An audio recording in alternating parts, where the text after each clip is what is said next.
Good afternoon, ladies and gentlemen. Oh, hang on. Got to get the audio fixed up here. Hang on.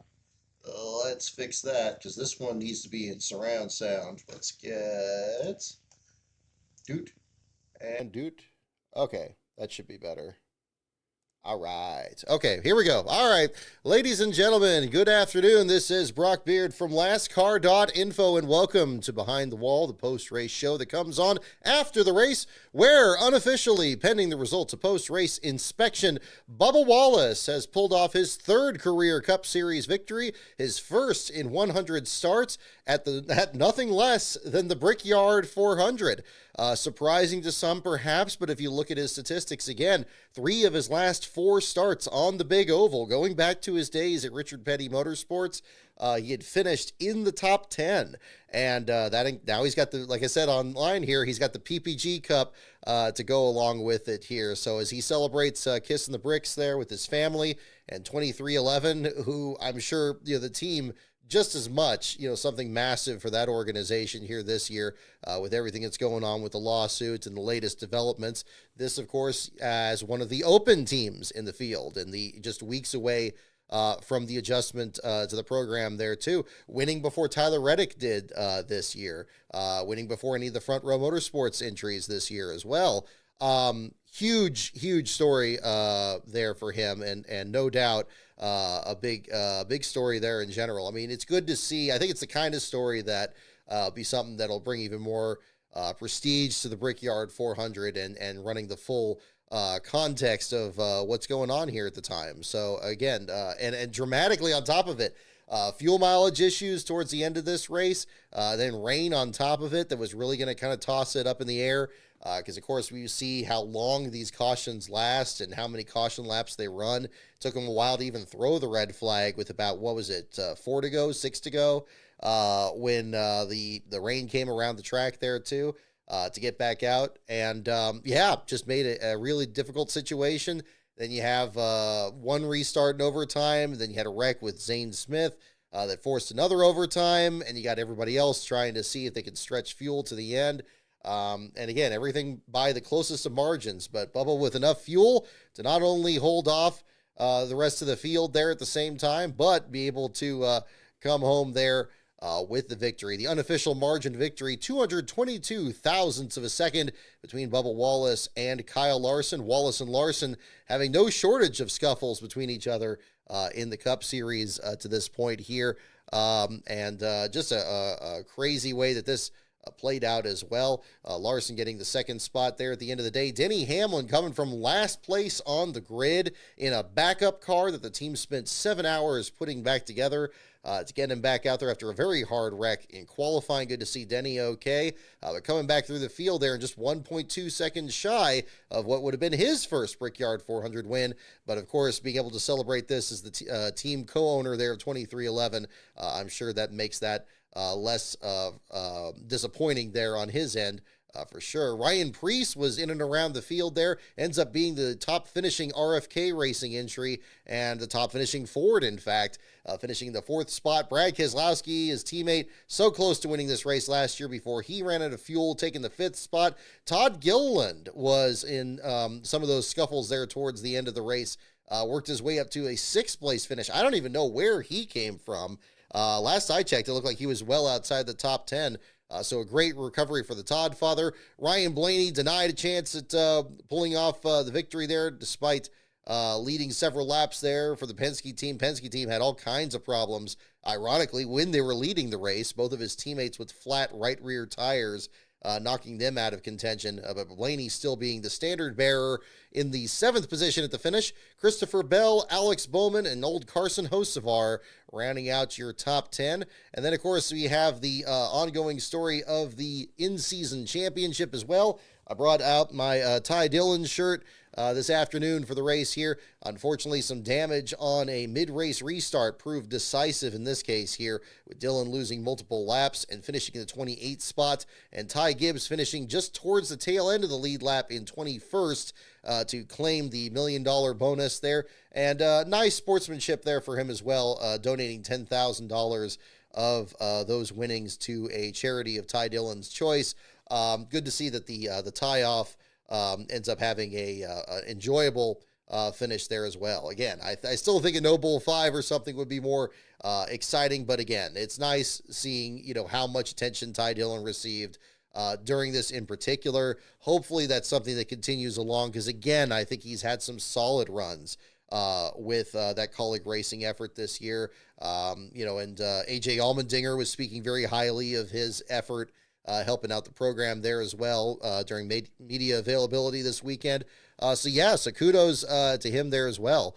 That'll be another one to look at. One driver that we absolutely cannot overlook in this case too. Congratulations to Catherine Legg on a 17th place finish there for the Live Fast Motorsports team. That's right up there with some of the best runs BJ McLeod has had in that car running on the super speedways there. They should be tremendously proud of that effort out there, finishing the race, on the lead lap, 7.347 seconds away from the lead there. So finishing ahead of the pole sitter, Chase Briscoe, finished behind her after that late race pit stop there too. Catherine Legg, I watched the beginning of this race, as we all did there, but watching it from the onboard camera from Josh Bilicki, starting at the very tail end of the field there, Catherine Legg actually slipped out of the groove, almost hit the turn one wall, and dropped right back in front of Bilicki, and the two of them were losing touch with the field for pretty much the entire opening round before Ross Chastain's accident. And of course, we'll get into the last place battle here as well that resulted from that. But Legg was very well far back of the field just because of that, little hiccup there at the start, but she recovered from that very nicely, getting back on the lead lap, back into contention there, and a solid finish for her as well. Again, the limitations of the Cup Series these days with how little practice there is, how testing is banned and all that other stuff there, it really does make it so much more difficult for drivers that are new to the series, and doubly so for ones that aren't running the full season, and with an underfunded organization. No matter what experience they have, Catherine has a tremendous amount of experience in sports cars, of course, at the Indianapolis Motor Speedway and competing in the Indy 500. But again, this time here, a great run for her and the Live Fast team. I got to say, it's a field of great stories there throughout the field here, and we'll be featuring more of those along the way too. So again, pending post-race inspection, Bubba Wallace, your winner today at the Brickyard 400. Signing his name onto it. At the same time, we had, you had Dale Earnhardt on the anniversary of Dale Earnhardt's win in the 1995 Brickyard 400, 30 years ago there as well. We saw Hendrick be able to celebrate last year with the anniversary and the return of this event last year, and Larson pulling it off. And now again, Bubba Wallace with a win there for 2311.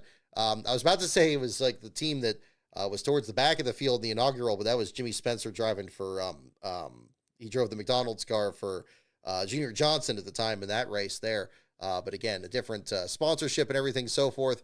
I just love seeing the 23 back up there again, because that always makes me think of Travis Carter, who we just lost recently there as well, campaigning that number in the Cup Series for so long there too. Started on the outside pole, great qualifying run, great race car there, and a great finish for him. Looking through the rest of the field here at some of the other finishers, John Hunter Nemechek was Bob Pockrass's long shot pick earlier today. Came home in the 12th place finish there. So again, second fastest in opening practice. Looked to have a very good car as well. His teammate Eric Jones also looked very fast. Unfortunately, a loose right front wheel stuffed him into the outside wall and put him in the bottom five. So an unfortunate deal for him. Chase Briscoe looked very good at the beginning of this race. Winning the first stage, looked very strong. Potential of having another Indiana native join Tony Stewart there in terms of winning at the Brickyard 400. He was my fantasy pick coming into this year. Had a strong run going there. Unfortunately, just not the right strategy there at the end. Late race pit stop kept him back in the field. And again, the 18th spot. Shane Van Gisbergen getting in the top 20 there, finishing in 19th. Cole Custer coming back from a flat tire to finish in 20th. A solid run for the Haas factory team after both their cars were very strong in the Xfinity Series race yesterday. We talked about Ty Dillon back in the 28th spot, and then from there you get into the drivers that really struggled a whole lot here in this event. Michael McDowell had contact with Ross Chastain on lap 18. That put the number one into the outside wall. ended up being a pretty open and shut last place battle at that point there. Whereas it was Bilicki and Legg towards the back of the field. Both of them then got around Chastain. Chastain backed into the outside wall there after contact from McDowell. Ended up pulling into the garage area eventually after the ensuing restart. Team spent only just a few moments evaluating the car and then decided they were done for the day.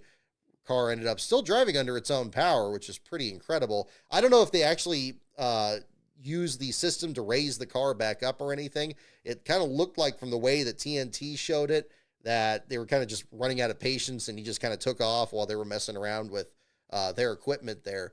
But one way or the other, Chastain actually able to drive the car to the pit road, then to the DVP zone, and then back over to the team's hauler. Unfortunately, a short afternoon. Incidentally, speaking of numbers and sports history here as well, of course, the number one famously was the pole sitter for the inaugural Brickyard 400 in 1994 with Rick Mast. Of course, a very different team back then with a Precision Performance team there and the Skoll Classic Ford Thunderbird back then. This is the first time the number one has finished last in the Brickyard 400 in its history, and pending the results of post-race inspection, this race still has not had a single repeat last place finisher in the history of this event. The only driver that was actually in position to repeat his last place finisher in this race would have been Ryan Preece, who was last in 2020 when there was actually a stack up on pit road when he was driving for Go Fast Racing. And of course, Preece not only did not finish last, but finished very well in that fourth place finish as we were going through the results here at the exact same time. So Ross Chastain ends up your last place finisher in 39 cars starting the field. Not quite a full field, which is pretty surprising for this event, but maybe a step closer to maybe having a more dramatic qualifying session in Gasoline Alley there. But we'll see if that ends up being the case here next season or going forward from here. But Chastain, your last place finisher. And then again, restart, which lap was that? It was about what? About after stage one or... I got to see here. Kind of bring it up here. But I believe it was either the first or the second restart, either right after Chastain's wreck or the restart at the end of stage one, beginning of stage two. But that was an incident I wish that TNT covered a little bit better. They tried to backtrack on this a little bit later on and talking about some of the drivers with nose damage. But I would say that was probably one of the most critical moments in this race. There were so many cars, big teams and small teams as well, that just had the noses of their cars stoved in. Just saw a picture before coming on the show tonight of how much damage there was to the nose of Riley Herbst's car. Indeed, this was also a factor in the in-season championship where Ty Dillon got in the back of another car. I believe he got into Cody Ware, and Cody's car ended up dropping out of the race there because he couldn't keep the car pointed straight. And also some heat exhaustion there, the number 51 there as well. Cody needing to get it back out of that 51 car as he got back into the garage area. Several drivers in the back of the field here, having times in and out of the garage area. Ricky Stenhouse made some solid contact with the outside wall during that stack up. He ended up coming back out of the race onto the track in the final 40 laps and finished in the 35th spot. Cody again did not return to the race, ended up 37th. Austin Dillon ruptured the radiator during contact out there, and according to the team radio, NASCAR would not allow them to replace the radiator.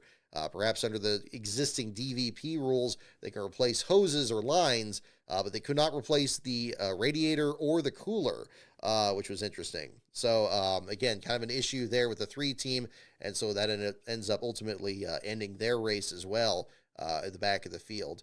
Eric Jones mentioning his altercation there with the loose wheel, the catastrophic right front failure that put him into the outside wall. Thankfully, he's okay after a very savage hit there, ends up in 36th. Stenhouse ends up back in 35th at the finish. Not quite able to catch Josh Bilicki. I enjoyed the Garage 66 team adopting the It's Alive deal there as the 66 got back on track after losing about a dozen laps there in the garage area. Looked to try to fight their way to the finish. Unfortunately, just wasn't in the cards. Had some kind of an issue with the 66 there at the end.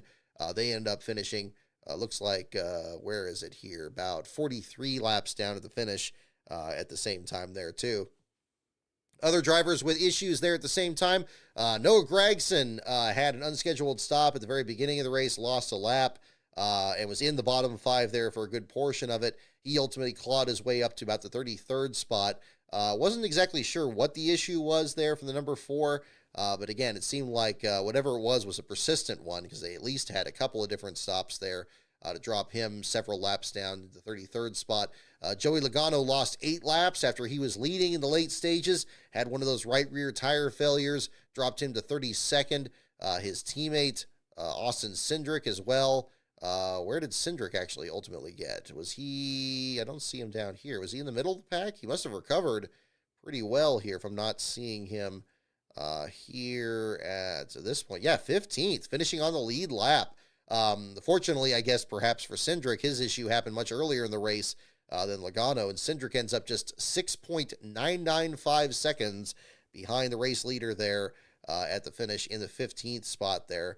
So again, the best of times and the worst of times for the Penske Racing team. All 3 of their cars distinguishing themselves quite well there during the race today, but unfortunately none of them come home with the hardware there due to some hard luck as well. Zane Smith, as TNT brought up, was up to about the 13th spot there when he got wrecked on the first overtime finish. He ends up back in the 31st spot.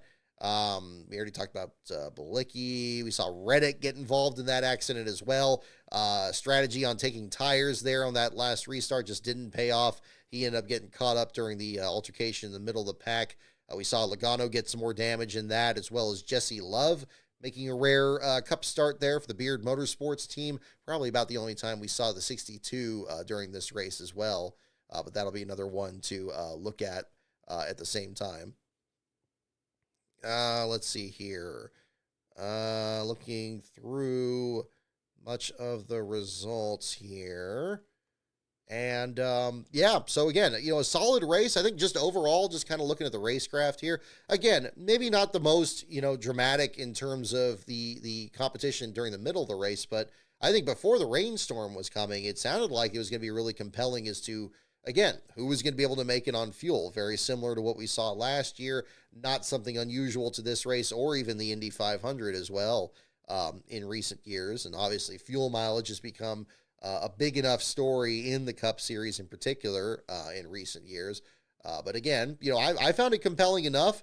It's not the kind of track that usually has a lot of side-by-side racing because you have like one preferred line through there, flatter track and so forth. Certainly the Indy cars, put on a much more dramatic show because of all those huge slingshots they get going into turns 1 and 3. And of course the increase in speeds and so forth. It's not to say that there aren't things that could be done to the car to make it more competitive. But I think after the Xfinity Series race, where we did see much more single file racing than I would say we saw today, except for some restarts there.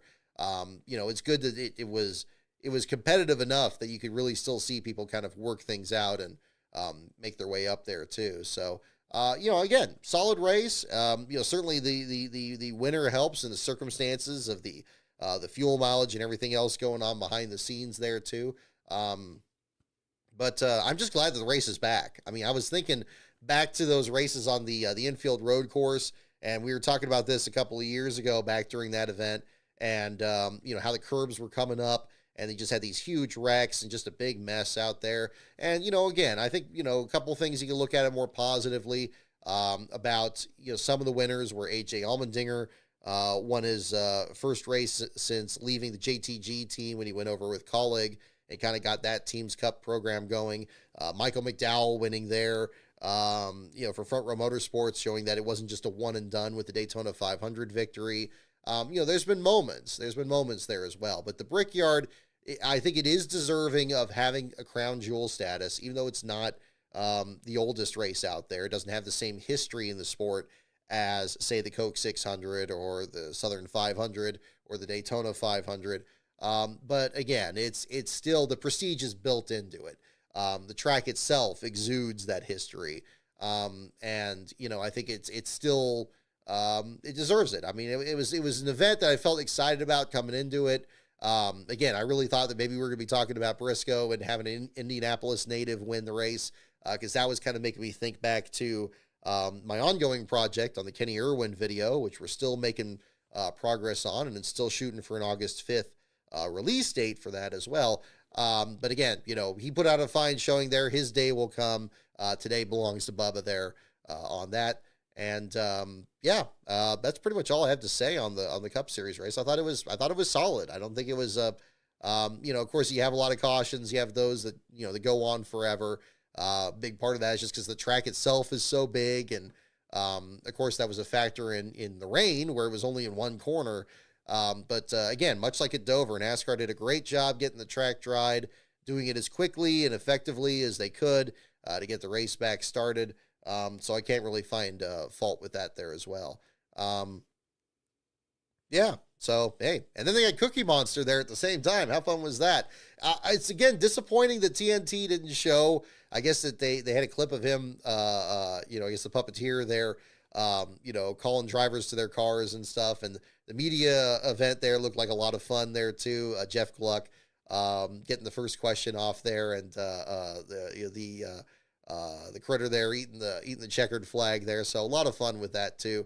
I'll be interested to see, where they go with that. I didn't, if it sounds like they're doing some segment, I guess, on the show where they're hopping between different states and stuff kind of with that. But that was a lot of fun. What an unexpected and kind of quirky aspect to it there, too, which was pretty fun. The Last Bro had one of those. You remember, this might be a deep dig, but for those of you that are a bit older out there, do you remember like the cookie counter? Like Fisher Price did like the cookie, it was like a little LED or I guess LCD, game, kind of like on like a wristwatch graphic or something. And it would have like a thing where you had to like juggle cookies back and forth. Gosh, we had that like, way back in the day. Cookie Monster is always very big in this household, just as much as I'm sure for many others there as well. So, very, very good times there on that. And what an unusual crossover. But yeah, I wish the network was able to show that a bit more than they did there. Thankfully, the social media kind of caught up for that, and some of the segments there as well. Even playing into the in-season bracket there between the 10 and the 54 kind of got me reminiscing about the cookies we made years ago for the Daytona 500 field there, and then him bringing out the 10 and the 54 there at the same time. So everything old is new again, I guess, in that same sense. So yeah, again, I think it was a solid race, but probably kind of an interesting deal there at the same time. Let's see. So we got a bit to cover here tonight. Let me bring my phone out here with my notes. We're definitely going to get into the Xfinity Series and the Truck Series action. We'll do some trivia here as well. This is kind of not a slow week on the news cycle there, that's for sure, especially when it came to the social media side of it, and we'll kind of get into that. Let's see here. Yeah, and then we have the San Diego Street Course. Oh, goodness. Yeah, we got tons of stuff here on this. Okay, well, we'll just kind of keep that right there. Yeah, we'll talk about the San Diego Street Course. We'll talk about the Mark Martin disrespect online here. We'll talk about the Alan Bestwick and Shannon Spake interview on the podcast there as well. And again, I'll tell you more about the Irwin video here along the way, so we'll kind of jump into this here at the same time. Don't forget about the FS1 booth talking about cookies. Yeah, Death Killer, I'm with you. Yeah, there's kind of a little bit of a traumatic flashback to that Bristol race where they just got stuck in a metaphor and they just can't escape it. They're like, I swear, they're like children sometimes. They just really kind of get locked into, if you got a driver with a silly name or they have a silly metaphor, or somebody just says something like, oh, they got that dog in them, they just can't let it go. And then it's just, they say it over and over again. It's like being a middle school teacher. But that's just kind of part of it, I guess. But this also being the last TNT race, I guess we could get into that. Again, not really that blown away by this coverage. Again, having a lot of the same people there. I mean, it's cool having Junior and to a lesser extent, Steve Letarte back up there again. That's fine. But Adam Alexander kind of having the same role there that we had from the Amazon deal, and then this not having the deal there with Carl Edwards and Corey LaJoy and some of that. Alan Cavana did a great job there on pit road. I thought he was solid there from that. Gave some great interviews there along the way, including the interview here with Chastain during the race today here as well.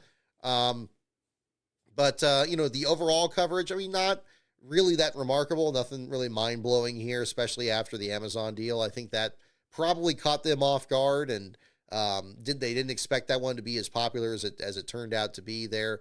Some of the sound editing was a little better in this race here today. I know here we have a little bit of a surround sound system here, so you can kind of pick it up a little bit, and that was pretty good.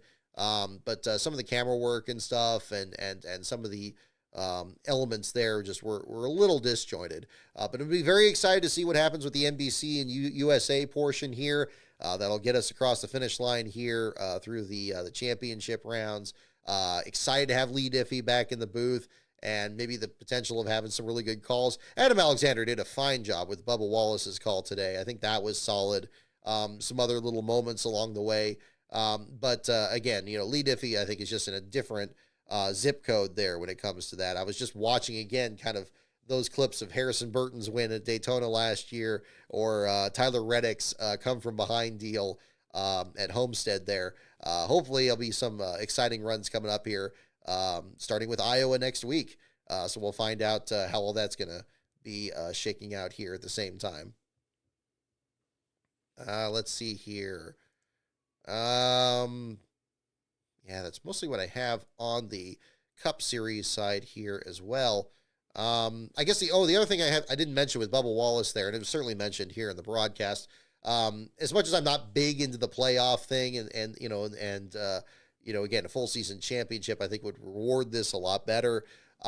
It's no secret that Bubba Wallace in these last couple of years has constantly found himself on like the very edge of the bubble battle, including this year, coming into this race, where he's just been, on the verge of falling out of it, or maybe having a difficult stretch run there towards the end of the year.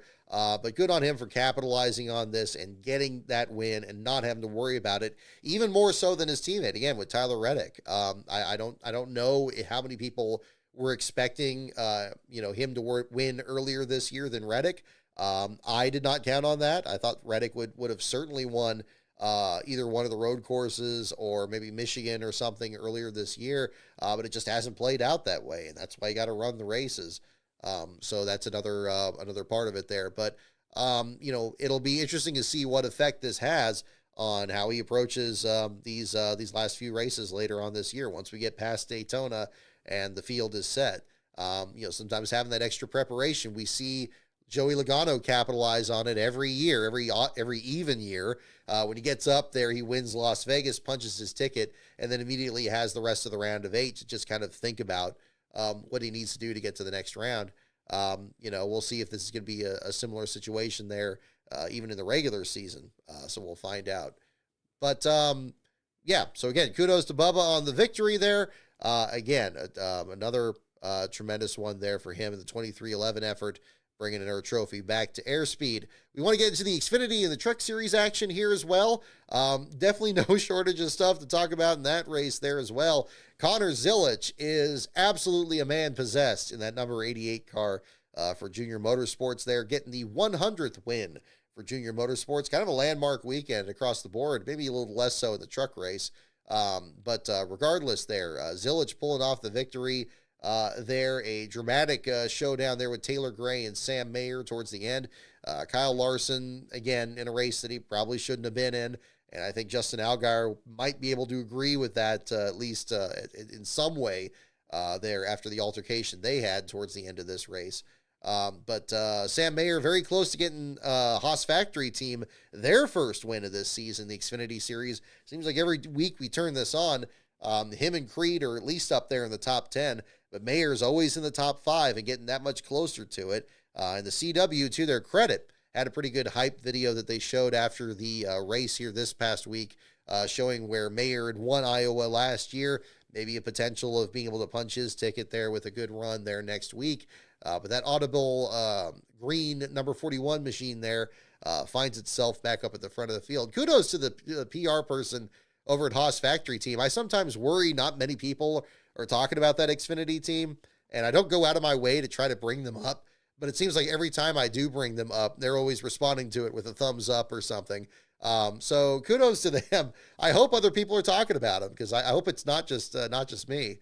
I know that there are guys like Zilic and others that are really dominating the headlines this year. Allgaier is just as good as he always is. Had some unfortunate luck here at the same time. But Mayer's not that far off. And in fact, the number of points that he's amassed at this point would pretty much lock him in anyway. Again, kudos to him on a solid run there after winning the pole for the Indy race there too. But Zilich is just incredible. Led 19 laps, was able to just be in the fight there all day long. Pulling off the victory there at the end. Just very impressive, and I don't know what's happened since, him recovering from that back injury at Talladega. But he is just, it's been even more spectacular. He was already impressive before that, of course, winning at Watkins Glen in his debut, having some solid runs, especially on the quad ovals, seemed to figure those out very quickly. Again, he's just, he's going to be very strong here for several weeks. He may well just stomp his way through Iowa next week as well. It's going to be another guy that the rest of the field is going to have to be dealing with. Ryan Sieg with a great run again, finishing in the 5th spot, still looking for his first win. Didn't really have anything for the leaders there necessarily, didn't lead any laps in this race, but coming from the 21st spot on the grid, solid effort for him. William Sawalich is continuing to ride the high of his great run at Sears Point a couple weeks ago. He gets another top 10, finishing in the 6th spot. He definitely seems to have his confidence back. The soft-spoken driver there, the number 18. Daniel Dye with another top 10 run there. There's a driver that's very quietly had a very consistent year this season, despite, I think, a little bit of a hot and cold season last year with the Truck Series, but getting back out there. He's been pretty impressive. And again, much like with a colleague team, and we saw with Ty Dillon, maybe a bit further back in the pack for Dillon versus Dye. But again, solid runs this year for that team, and they could really potentially make something happen, maybe with some top 5s or perhaps even a win from that organization. Also, kudos to Dean Thompson, who also finds himself with another top 10 this year after starting 16th on the grid for the Sam Hunt racing effort, getting some stability to that team that's so often changed drivers for both their cars to this point.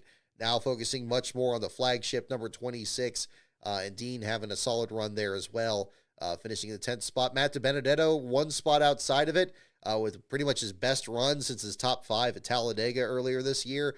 Good to see the Viking Motorsports team do well. That's an organization that just seems like they're just on the verge of really clicking into gear. You can look just outside the top 10, and there's so many of these guys that are right at that exact same level, and this order can change so quickly from one week to the next. I'd put Jeremy Clements in that same group. Parker Retzlaff finally with a solid finish there in 14th. Kyle Sieg is also kind of coming into his own there in the 28 car for RSS Racing. Josh Bilicki in the top 20. Brennan Poole as well. It's very, very competitive there in that group. I would say between 11th and 20th, you could probably put a camera on that group each week and have something exciting to watch. Indeed, I think Steve Toronto posted a great video on the front stretch there towards the end of this race, where you had a few cars kind of breaking away at the front of the pack, and then just a knot of traffic just choking the entire width of the speedway, it looked like, with cars, but people somehow managing to kind of keep their their fenders straight and pointed in the right direction, and keeping it clean out there. And that made for a good battle out there. I'd love to be able to cover this race one of these days. Maybe that'll be one to look at down the line. Unfortunate deal for Carson Kvapil. This is a driver I really expected to really take off this year, especially last week at Dover, where we saw him so strong in last year's race. Of course, that ended up being another Zilich win with the rain came. Regardless, Kvapil looked like he was very solid in this race as well. Unfortunately, some contact from Leland Honeyman, who had a great qualifying run for the Cope family racing team there. Altercation in turn 1 ended up kind of spoiling both their days there. Kvapil ends up back in the 30th spot there at the end of the day. But again, the last place finisher here at the same time, this was a bit more unusual in this case here. In this point here, we actually had a driver, Josh Berry, last year, who was involved in an accident on the opening lap, didn't complete any laps of the race. Indeed, early exits are relatively common in the Xfinity Series race here. But in this case, Logan Biernan, with some electrical issues there right from the start of the race, was creeping around the track there and just not able to keep pace with the field. He was coming down pit road as the leaders were completing the first lap, and this began just a really frustrating afternoon for them. There were multiple laps down, had to go to the garage area. Looked like it was going to be maybe just an issue with the battery, but then the wiring wasn't right, and it just they kept losing the gauges. There were issues, just issues left and right there with the 07. Ended up spending more time behind the wall than on the track. Ultimately, did still complete 37 laps. Had a couple stretch runs getting back out there, trying to run. Broke down again on the track there in turns 1 and 2, I believe it was, when he had to go back behind the wall there. Thankfully avoided bringing out a caution there at the time. But just a frustrating deal there for him. The SS Green Light racing effort. Hopefully they figure out whatever gremlin was going on with that car there. But he ends up being your last place finisher. Catherine Legg had issues in this race here as part of her double header. In this case here, also electrical issues. There was pictures shown there of the team working behind the left rear wheel. So again, kind of pointing to a similar battery or electrical issue there as well, but ends up shortening her afternoon in the 37 spot. Justin Allgaier, as I couldn't help but point out, had another car that could have very easily won this race. Allgaier seems like, it's he's always very dominant in these races. If he could compete with Zilich, his teammate, or any of these other guys up there, and then it becomes a flip of a coin as to whether something stupid is going to happen to him or he's going to be able to pull off an utterly dominant victory. In this case here, it came up tails, I guess, in this case, because he was sent skidding into the outside wall by Kyle Larson, making an over-aggressive move into the first corner in a race that Larson should not have been in. And I will continue to be critical of Cup Series guys in the Xfinity Series, and doubly so for Larson, who has admitted in interviews that he's doing it to tick people off. He's doing it because he's not happy about NASCAR not letting Cup guys come down there in the Xfinity Series and pillage the field. Well, this is the other problem, that this shows. And I think it's worthy of that much criticism there at the same time, too. He admittedly, and again, to be fair, did apologize for getting in the incident there with Allgaier, not meaning to, but again, it's just like, what's the point? Who is learning anything from Kyle Larson coming in there, making a bonehead move and wrecking somebody up there that's going for a championship in the Xfinity Series? In fact, last year's champion, and not to mention a technical partner in another Chevrolet team out there that's running Hendrick engines, getting in a situation there and wrecking them. I don't see anybody further back in the field learning, anything positive from that kind of experience there too. And not the first time we've seen this either out of Larson, especially in the Xfinity Series. Not too long ago, we had that race in Darlington, one of the many ones that Sheldon Creed had slapped out of his hands there, where Larson kind of came up on a battle with Creed and another driver and ended up just making it a big mess there at the end of the event. It's unfortunate. These Cup guys come in there and they just always criticize drivers further back in the pack for not knowing what they're doing and driving over their heads and stuff. And then they go in there and do stuff like that. I'm just not a big fan of it. And this was definitely not another positive example of that either. Excuse me, I was going to get some water for a moment here.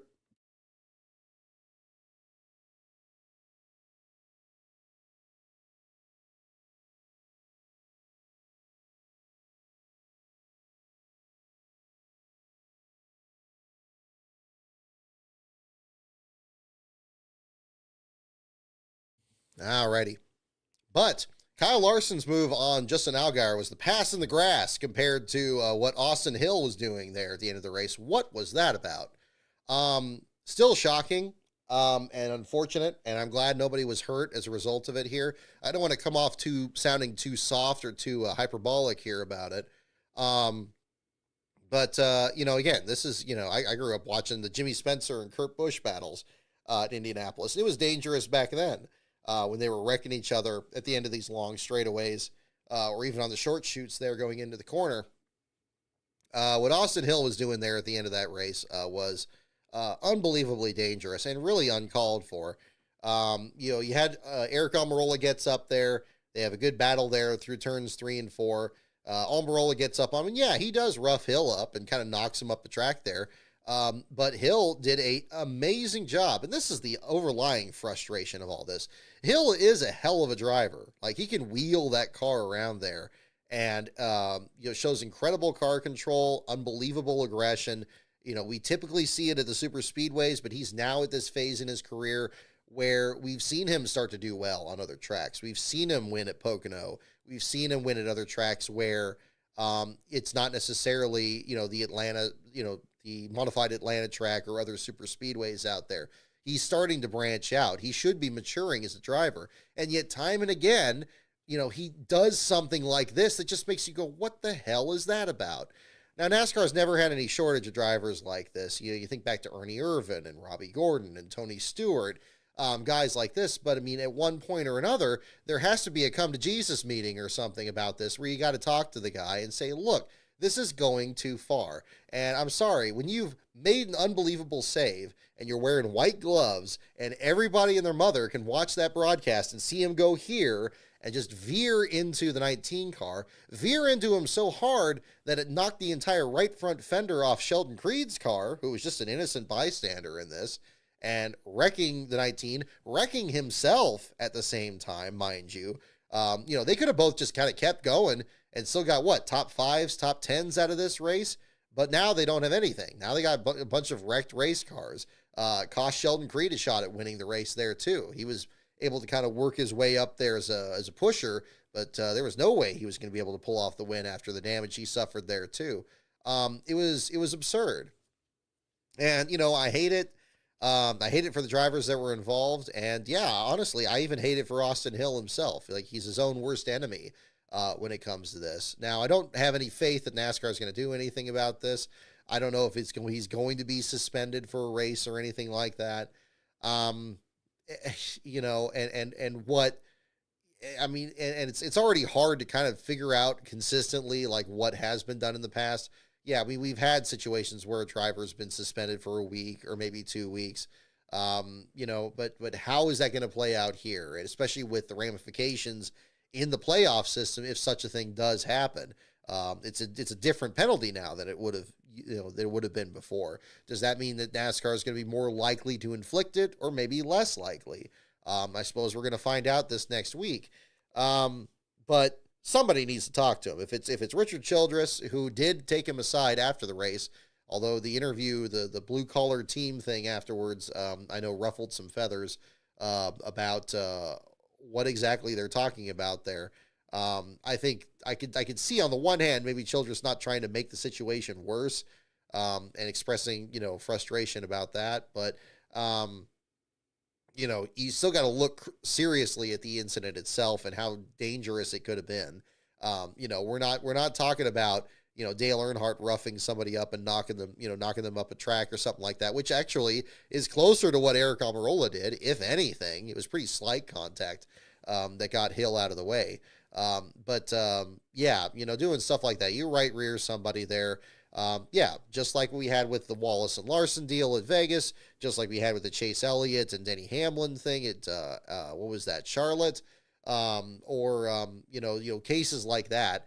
Going back to, I've mentioned this on the show a lot, the one back that happened in 2008 between David Gilliland and Juan Pablo Montoya, same thing, right rear and a driver and causing some big mess there. That should be treated seriously, and there should be some consistency in that. There's no, I mean, you would want to believe that there's some gentleman's agreement or, I guess, equivalent of that out there, but it still happens out there, and it gets the same reaction every time. So again, I don't count on getting any kind of thing where Hill is going to admit that it was anything intentional or anything like that. You just have to look at the video. But it seems pretty clear from that you have a driver that caught control of the car, made a great save, and then unfortunately, the emotions were too high or something, and then makes inexplicably this move to the left on top of two other cars and creates just this huge mess that he himself gets involved in too. Just stupid, and drivers don't typically put up with that kind of stuff. And it seems like fans don't either, and certainly on social media at the same time too. So An unfortunate deal. I hate that it happened. It was unfortunate. It spoiled some good runs for a couple of drivers, including his. But yeah, I think NASCAR should do something about it. I mean, whether it's a suspension or just literally, it used to be you would have Bill France Jr. or Bill France Sr. take him aside and just give him the speech from Days of Thunder or whatever. Or just put the fear in God of him and say, look, this is my sandbox, and you don't mess with what I'm putting together out there. And Mike Helton was solid at doing that too. I don't know if there's somebody on this current group that could put the fear of God in these drivers anymore. Maybe this is another sign that maybe that's just not happening, or they haven't found that person yet. But it needs to happen because it could be dangerous. It could be a situation where, somebody could put themselves in a really difficult spot. I mean, the spot where Almirola hit in the wall there wasn't really even fully protected with the safer barrier. It was kind of right where the wall was about to start there too. So that made it a pretty harsh hit. And Almirola has already had a history of that with that brutal accident he had at Kansas years ago too. So that'll be another one too. But it's not. Well, I'm seeing the comments here as well. Yeah, it's radio traffic. I didn't listen to the radio traffic on Hill, so I can't comment on that. But yeah, I mean, it's just on the face of it there. It's something where something does need to be done. I don't have much faith that something substantive would be done. But again, it's the kind of thing that does need to be, scrutinized pretty closely there, at the same time. So, Hill back in the 34th spot, Almirola in the 35th, and Allgaier in the 36th, completing the bottom five there as well. We saw some very physical racing throughout the field there. Otherwise, doubly so with this super speedway package where you just got to get in line at some point and then, just try to capitalize on the few times the field does bunch up there. But that's another way to look at it. Something positive here to talk about here as well is the story involving Mike Harmon Racing this past weekend. The number 74 team, apparently their Xfinity Series car hauler was broken down outside Asheville after the Harmon team left the thing. It sounded like their truck series effort got there okay. I thought it was a truck entry at first. But again, the Harmon's truck broken down. They had some issues. They put out a message on social media, and everybody was signal boosting it there. Apparently, the folks at Alpha Prime Racing helped out in getting the number 74 out there.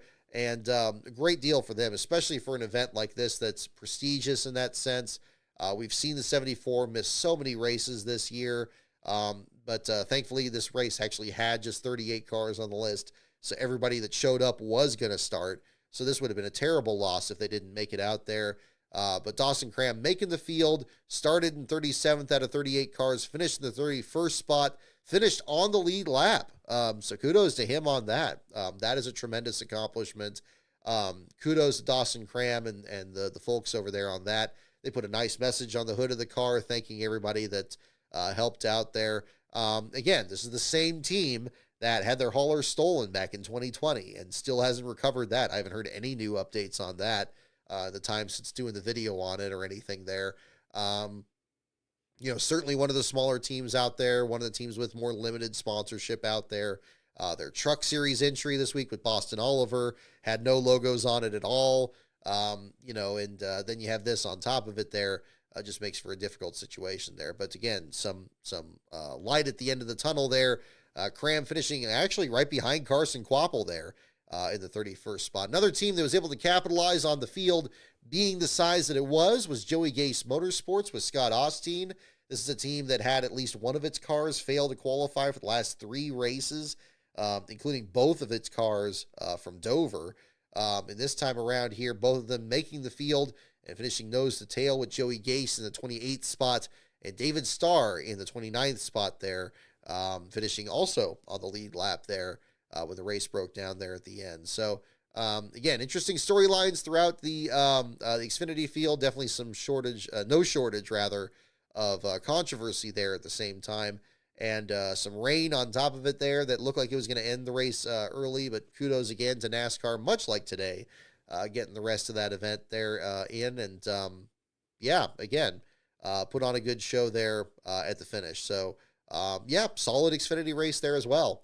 I hope that this is something that's helping this event be successful. I've not been a big fan of having the Xfinity guys on the big track. I think they would put on an even better show at IRP. I think that they need to get some more short tracks kind of mixed in there, some more unusual venues there than the big track. I'd like if the Brickyard 400 had that kind of separation where it's like, oh, one day I want to be able to compete on that track.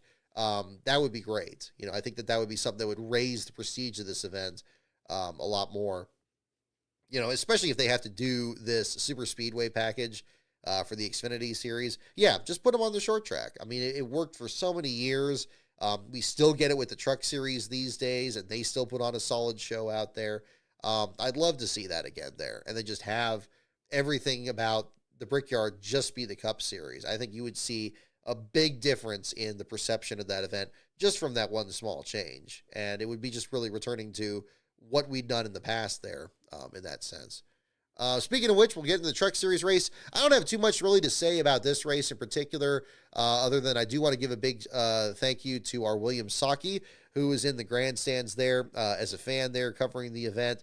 Sent some great pictures of trucks coming down pit road and pulling behind the wall. Cody Dennison was going to be your last place finisher with electrical issues on the number 2, dropping out of the event there as well. It's unfortunate because on this end here, unfortunate for him, of course, that ended up being a situation where he only completed 8 laps of the race.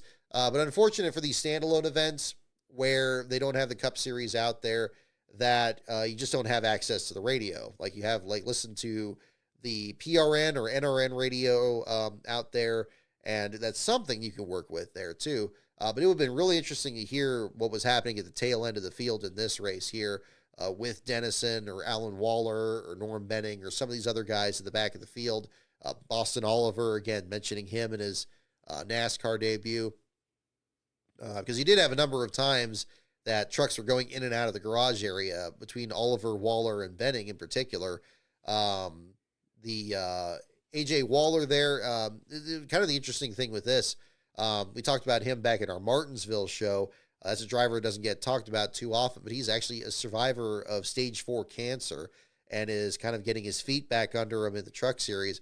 But this is now the second straight race in as many attempts where he's really had issues with heat exhaustion in that truck and having to pull out of the race and have team owner Josh Room take over for him to run the rest of the event there. Hopefully there's something else that, could kind of help his endurance there as well. But certainly understandable if he's still, getting his feet under him. But kudos to him for whatever he's able to accomplish. In this case here, finishing ahead of really 2 drivers on track and ultimately 3 drivers after the results of post-race inspection there. Josh getting back in the truck and unfortunately involved in an incident later on with a flat right front, or it seemed like some kind of suspension issue actually, because I guess the tire didn't actually go down, but the 22 truck bouncing off the outside wall for Waller. Norm Benning has not failed to finish any of his previous Truck Series starts at IRP. He hadn't actually started at the track since 2011, so it's good to see him back on the entry list there. Unfortunately, he ends up making just short of the halfway point in the race before handling woes take him out of the race there as well in the bottom 5. And then Jason Alexander was going to be the bottom 5. He who made his series debut at Milwaukee last year ends up bumping Alexander out of the field because Stuart Friesen was disqualified. A strong third-place finish for the Hallmar Friesen effort. A great way to bounce back from what was kind of a challenging weekend in Lime Rock, where their second entry caught fire in the 62 truck there. And then you ended up having to wheel out a backup and made it a pretty long weekend for them.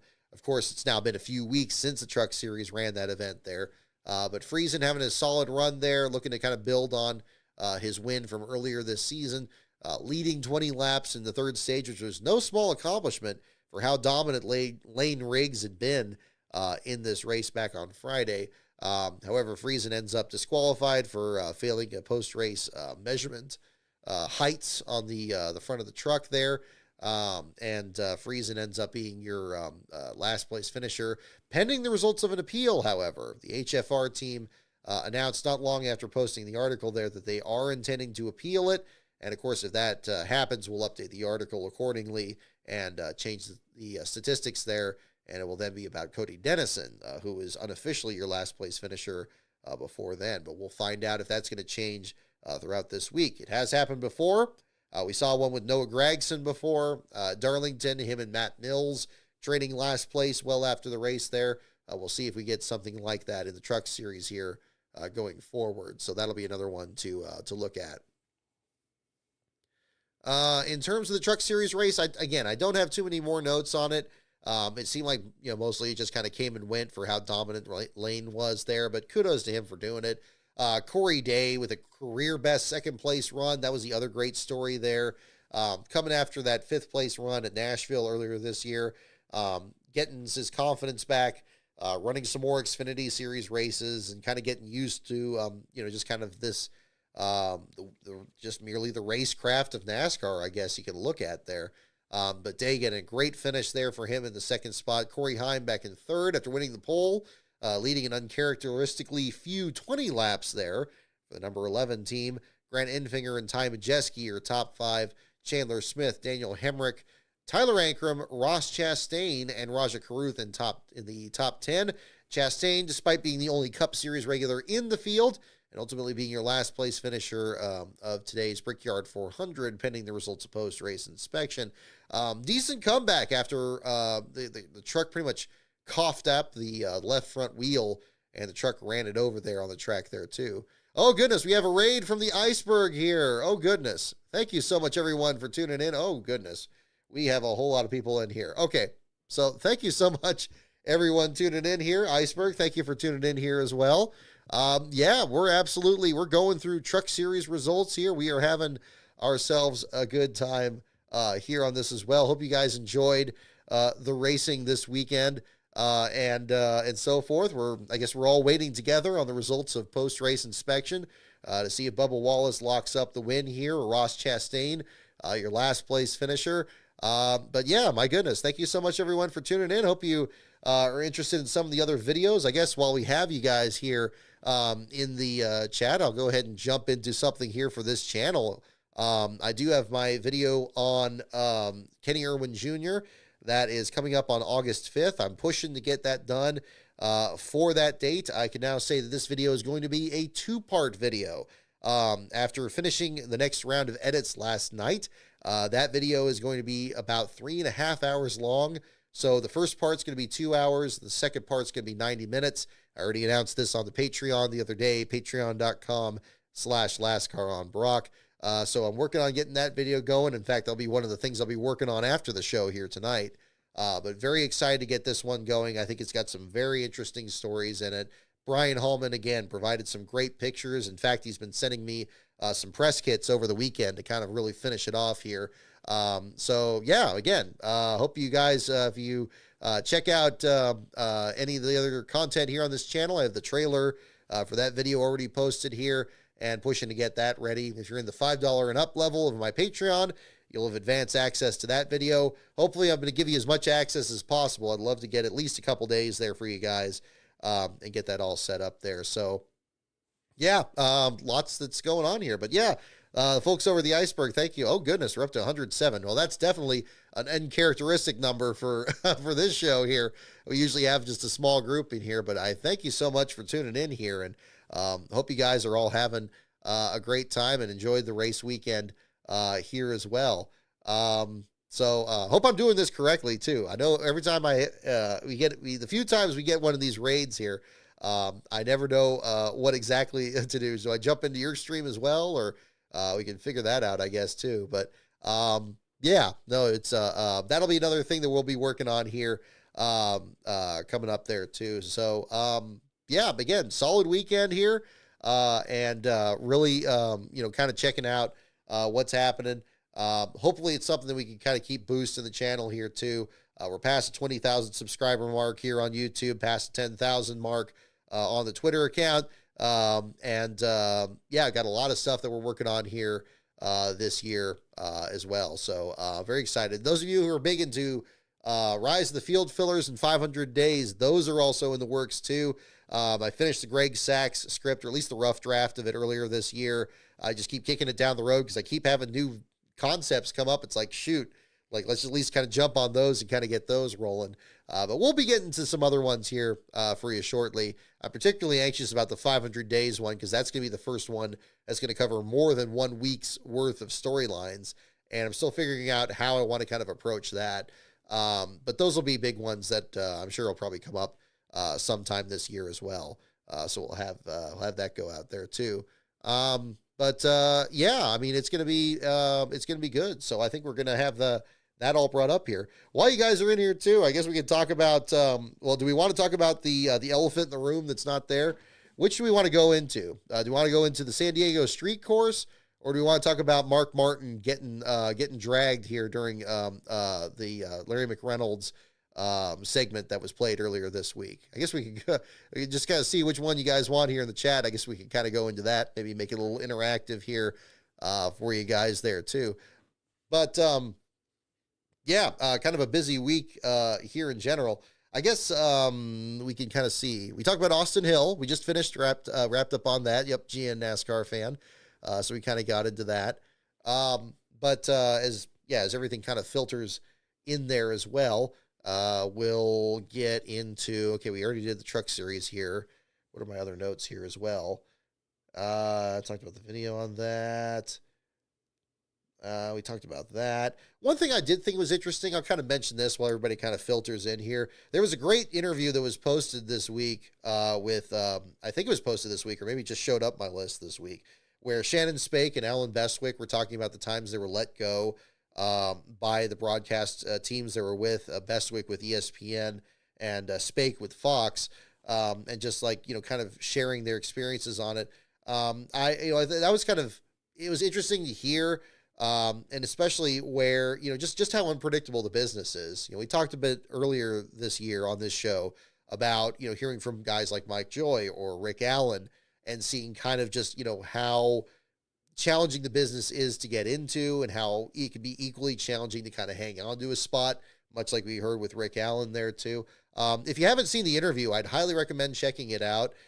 There was a segment, I guess there was a larger video, and then they did a shorter version of it that focused more on like when they got the call from the networks and how they've handled it. Indeed, we heard Alan Bestwick over the PA this week at Indianapolis, and good to hear his voice, kind of get time travel back to the early 2000s in the NBC booth, and him and Benny Parsons and Wally Dallenbach calling those Brickyard 400s back when Bill Elliott and Kevin Harvick were the guys you had to really beat out there. But those were always really exciting. But yeah, very, very interesting interview, especially compared to the Rick Allen one there as well, where, yeah, I mean, people try to find out just like how, tricky it is to kind of hang on to that spot. But also being thankful for the experiences you've had at the same time. I think from both of them in particular, and Rick Allen as well in his interview. I mean, just incredible the things he was able to experience. And, it's unfortunate to, have it kind of unceremoniously end. And I certainly don't blame them for feeling frustrated over such, things happening, but also being excited about, what they've been able to experience. And that's the thing, is it's never permanent. We've seen so much change already. We got Lee Diffie coming up next week, and how much that's been changing on that end. No, I thought that was a really good interview there at the same time. I guess it looks like people are kind of going more towards the Mark Martin one. Yeah, we'll get the Mark Martin one. And Charles Peterson, I'm with you. Yeah, we'll get into that and kind of get to the San Diego thing. So yeah, this will transition in that. So I guess we probably should play the clip, right? I mean, I want to make sure I'm characterizing this correctly. But I was definitely just as surprised as probably the rest of you here on this one here. Where was it? I know this got posted. I'm going to have to just pull up on my own feed here and get that on there. Okay, and I got the Childress clip. We got this. I just started watching a little drag racing because they were competing over at the home track at Sears Point this weekend. I don't usually watch that, but congratulations to Brittany Force on her speed record there as well. Just a tremendous accomplishment. Just happened to have that still playing there after the Xfinity race the other day. So that was another one to kind of look at. Where is it? Okay, we'll get this pulled up here in just a moment. We will find it somewhere on here. Jordan, oh, I didn't mention Jordan Anderson being back in the Truck Series for the first time since his fire at Talladega. I think this went just completely under the radar and just did again here on this show. Huge accomplishment for him getting back out there. I mean, again, he's been in such great spirits. Saw him briefly at Sears Point this year. That team and his Xfinity program is really doing well. Just on the verge of getting some good runs there, but good to him getting back in the truck there and, turning some laps out there with the Young's Motorsports effort. I don't know what the plans are, if he's going to do some other starts this year. I suppose that'll be something else that'll get figured out there, but that'll be another one to look at the same time. Why am I not seeing it here? Was that on this? Oh, my goodness. Where is it?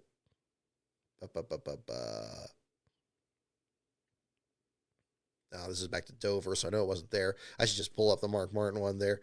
Kamikaze Games did a good video on this, kind of breaking down all aspects of it there, too. I guess there's probably not too much new I could really add to the discussion there. Let's see here. Rounds. Maybe that'll be the way to do it. Bum, bum, bum. Bum, bum, bum, bum, bum, bum, bum, bum, bum. Gosh, I hate it when it gets to this point where, and again, it's always, okay, here we go. Here's the clip. Alrighty. Played, okay, hang on. We'll get to the audio. I guess we really don't need to play video on this because it's just the audio clip here. So let's see. They have these committees now where drivers sit in, and I'm not going to mention the driver that's on the playoff committee that I have heard is screaming loudly to go back to that system, and I pray to God everyone in NASCAR inside that room. I bet it's a driver that's not won a championship. Would I be right on that? Bingo. Correct. You got a winner, Johnny. Let's keep moving forward, not backward. Ty Gibbs, crew. Okay, well, yeah. So there is that. So Daniel Trotta there and Larry McReynolds there on the show, and this just kind of coming out of the blue earlier this week. And Mark Martin, of course, been very outspoken about traditional elements of the sport. Really appreciate his support of my channel there as well. We had the good fortune to talk things over at Vegas a couple of years ago when covering that event there. And he really enjoyed the Buddy Arrington video, and so it was cool talking about that. But it's thank goodness for Mark Martin being out there and offering, kind of providing some cohesion to, kind of the viewpoint there of, the way the sport used to be. And obviously there are things that are from that era that are never coming back, whether it's, just the way the sport was in some senses. I mean, obviously the same drivers aren't there, same sponsors or anything like that. There's some things that we maybe could get back to, and I think that's probably part of this discourse. But I always appreciate that Mark is always very big on the full season championship and the aesthetics of the cars themselves, like whether it's the body style or where the numbers are. Those seem to be big elements, not to be reductive, but I mean, those are big ones that I think Mark has been particularly helpful in engaging in that discussion there too. And I don't think there's anything wrong with actually putting that out there. I mean, obviously that's more, I do admit my own bias in that sense, because I do think that those are two elements that do bear some more scrutiny.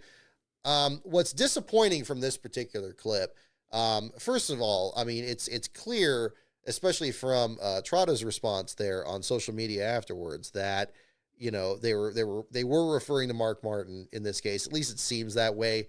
When they're going into anything, if they're saying this about Denny Hamlin, they're trying to make it sound like it was that or whatever.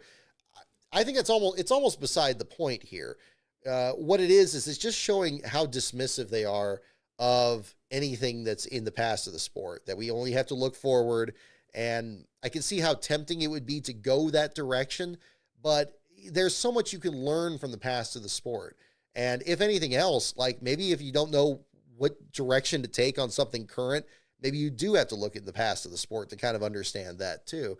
And it's the dismissiveness towards that, I think, that is really kind of the frustrating part of it. What I think came off so condescending, honestly, in this particular clip. It's like, why why this attitude? And the thing that really gets me in particular is, okay, if this is your viewpoint, if you're going to be out there and saying we need to move forward, we can't go backward, that's not an argument. Like, that's just like, it's pretty much a meme at that point. Tell me why your side is so good. Tell me why the playoffs are so good, and it's like, we don't get that from the other side. And I think that, I felt this the same way doing my own video, talking about the full season championship, especially after the Austin Dillon deal, explaining, how it could work, explaining what elements that are still around now could still fit into that format.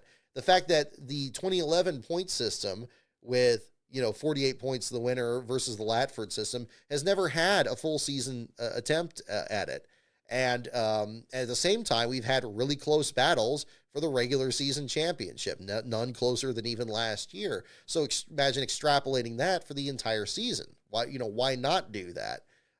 There just doesn't seem to be any justification for the other side of it. There doesn't seem to be any willingness to have a debate about it. And then to dismiss whoever they're talking about. I mean, it seems clear from everything I've seen, especially the social media response here, that it was responding to Mark Martin.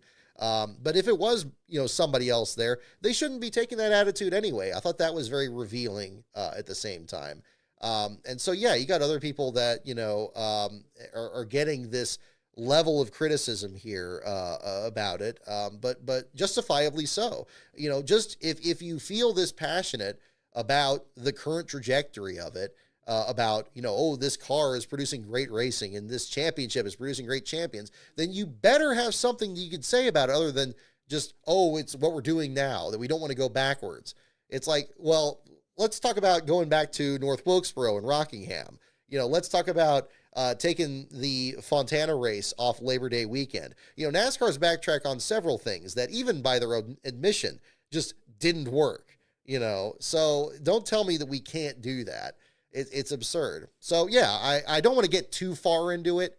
It's just kind of it's a ridiculous situation there. But it's just disrespectful. I mean, I don't want to go too far into it. Everything that's kind of been said on this has kind of already been said. But it does point to, I think, kind of a fault in any kind of debate.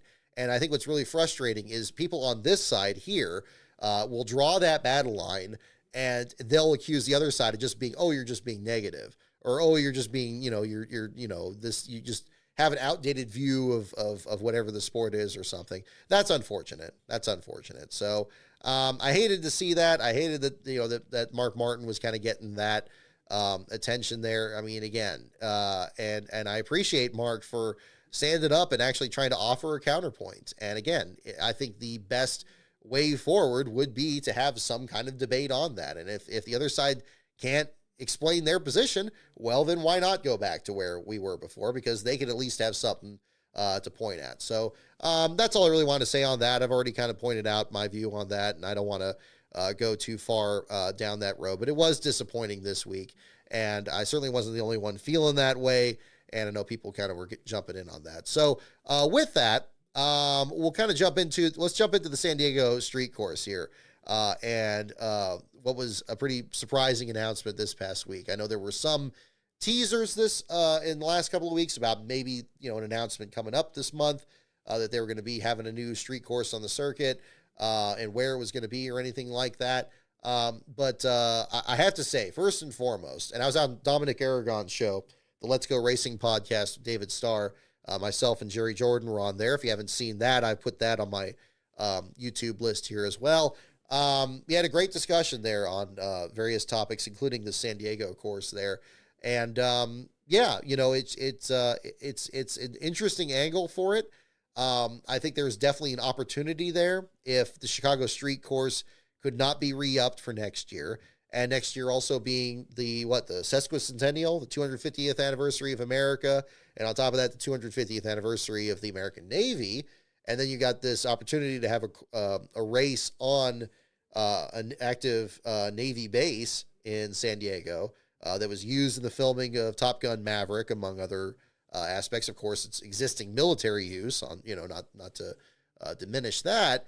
Yeah, I mean, doing something like that seems like a cool idea, and getting all 3 series out here too, like not just having it be a cup race and not having it be an exhibition race. To have Xfinity and trucks out here, yeah, I think it should be fun. We don't know what the course is going to look like. We have indications. I mean, they kind of showed a vague idea of one in the promo video they did, but we've now been told that that's not the finalized course. They're working on iRacing to figure out what it's going to look like. But yeah, I think it's going to be really. Really interesting to see. I'd love to cover it if we can make that work. We're definitely looking into it. Certainly, especially if you get new events here on the West Coast, I'd love to support those as well. Just as much as when we came out and we supported Rockingham coming back on the circuit there for the Xfinity and Truck Series this past year. Yeah, it's one we're definitely looking at. We'll be interested to see when Sears Point's going to be. I assume maybe it's going to be around the same time, about mid-July like it was this year. That turned out to work really well this season, and I hope that it's going to continue to do so if that ends up being, nothing's permanent, but maybe if things go that way. But yeah, I'd love to cover it, and we'll find out who's finishing last in those 3 races there over on the base there as well. I think it's cool that it's before the actual sesquicentennial there, so it's going to have it'll be kind of, I imagine, wonderful patriotic atmosphere. The views out there are great. I think we talked about this a little bit on the show before, that I was wondering if it was going to be around Mission Bay. Mission Bay is actually not too far from this air base. It's actually a little bit north. Obviously, both are in San Diego, so it's not going to be that far away anyway. But again, near the coast and kind of in that same complex. And again, I got clear memories of how lovely Mission Bay was, at least a few years ago. It's been a little while since then that I've been out there, but definitely not against checking things back out there one of these days. So we'll find out. Of course, it's going to be a difficult thing to work out there. I mean, much like it was very competitive for the first couple runnings of the Clash at the Coliseum out here, or any new venues out there. But I'd love to be a part of it if we can make it happen. And if we do, we'll do same thing. We'll do the door magnets and so forth. And big thanks again to those of you in the Patreon there for making trips like that happen. So we're able to add more coverage here outside of here at LASCAR headquarters as well. So that'll be another one to look out there at the same time. But yeah, hopefully it's a good venue. I mean, again, we don't know what the track's going to look like. All that'll be revealed later. We don't know what the rest of the schedule is going to be like. Again, maybe this gives an indication of when Sears Point's going to be, or when Mexico City is going to be. Is it going to be like linked together there, and try to kind of have venues that are closer together at parts of the schedule? It's got to maybe make it not so demanding on the transporter drivers. I don't know. I don't know what the case is there. But it's going to be really interesting next season. And yeah, I'm excited about it. And I want to add, I mentioned this on Dominic's show as well. Great job that the promo team did on the video there. They really went all out on that. Right up there with the in-season championship one that Ryan Blaney was in. I thought they did a fine job with that. It was a fun video. I love that they're doing segments with multiple drivers in them to show these drivers play off each other and show like what personalities they are and how enjoyable it is. I'm glad that they're doing that. I think that that's so... it's so important. I think those old Coca-Cola Racing family ads, they never should have gone away. They were great. Them playing around with radio controlled cars and, Tony Stewart wins and then one of the guys backs over it with their car or something like that. Those were great. There's drivers with personalities out there. There are things that happen on the track that maybe, have had a direct effect on, who gets along with who and who doesn't. And our drivers can be really entertaining that way. And, they're ready and available for this. And it's the same thing that you bring back a lot of these promos with their sponsors too, to make that a big deal, as well. So, we've seen Ross Chastain get in a lot of the ads for the Busch Light company there and everything, and doing that and starting to see, other drivers kind of do the same there too. The Debt Relief Company ads with Denny Hamlin as well. Good to see. We need to have a lot more of that, and maybe we're on the upswing towards that. So talk about not going backwards. That's another thing we learned from the past there that can definitely help. It's not saying everything was great in the past. there certainly were many problems along the way, and this video I'm working on definitely captures one of those aspects there too. But again, there's other things that people do like and do miss that we can have again. We can have a lot of this again. That's why I harp on it so hard, and I'm not the only one. Mark Martin doing the same, and many others at the same time. The San Diego Street Course, I'm totally behind it. I think it'll be a wonderful atmosphere. I'd love to see if they get like the aircraft carriers or submarines or anything parked out there. I imagine the paint schemes will be great for it. They could treat it like Memorial Day weekend and maybe kind of have some of those red, white, and blue schemes, or the Build Submarines deal there with Keselowski and RFK. There's a lot that they can do with it there, and I'm sure they're already kind of thinking of a lot of stuff that they can set up for that. And I hope they put on a great show. I hope it goes off really well, because I think that would be great for the sport there too. And then, what happens beyond that? Does it become a yearly thing, or is it just this one gap filler while the Chicago Street Course comes back? Who knows? But it'll be interesting, and I think it'll be at a good time for that as well on Father's Day weekend. So so I am interested in covering it. I'd love to. We'll find out if that's possible. But this is going to be it'll be something that'll be interesting one way or the other there. So we'll find out. Yep, Cody Ware was in an Arby's commercial. There you go, Jude. Yep, exactly. So you have that too. Let's see here. Other stories. Okay, I talked about about Mark Martin. We talked about that. We talked about the Bestwick deal.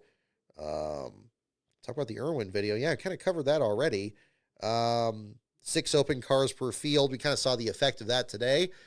Having basically what's an open car win a race. I saw somebody mention here earlier, I guess it's the first time an open car's won since Van Gisbergen's first win. So you had that too. It'll be another one to kind of look at there at the same time. Yeah, a GN NASCAR fan about Cookie Monster. Yeah, I'm a little disappointed he didn't give the command either. This was one, I usually don't watch the pre-race. I just kind of go off of whatever the green flag time is and spot myself maybe 10 or 15 minutes. It was a little tricky this weekend. It was a pretty busy weekend, so it was kind of actually tricky to kind of catch those starts this weekend, but I appreciate it working out pretty well there on that. I don't know. I thought the Cookie Monster stuff at the media center was fun. It would have been great to see it more, a bigger part of other elements of it. They did driver intros and stuff. But I know logistically, if you got the puppeteer there and all that, that's going to be really difficult. I can't help but laugh, thinking okay, well, you're not going to put him in the flag stand there to wave the checkered flag and then just blows off the guy's arm or whatever. So he's holding it, and all of a sudden there's just a gust of wind comes there and the puppet gets blown onto the track. I don't think that would do anybody any good. So that would have been a rough deal there too. So maybe there were some adjustments they made to it in the promo there too. But what they were doing, I thought was fun. I just wish the TNT showed more of it, like the driver intros and some of the media center stuff. That seemed fun, so that was good. So we'll see what that deal is there too.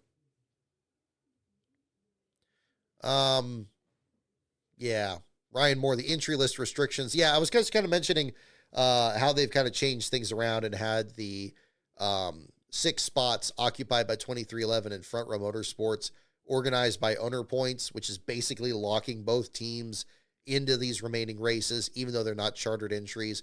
I don't really have any notes on that. I thought it was going to be something that maybe was going to increase the size of the field somehow, because they're going to kind of, they're still going to have 4 open spots for other people, but I guess it's going to still stay with 40 cars and so forth. It's something that's still kind of very much up in the air.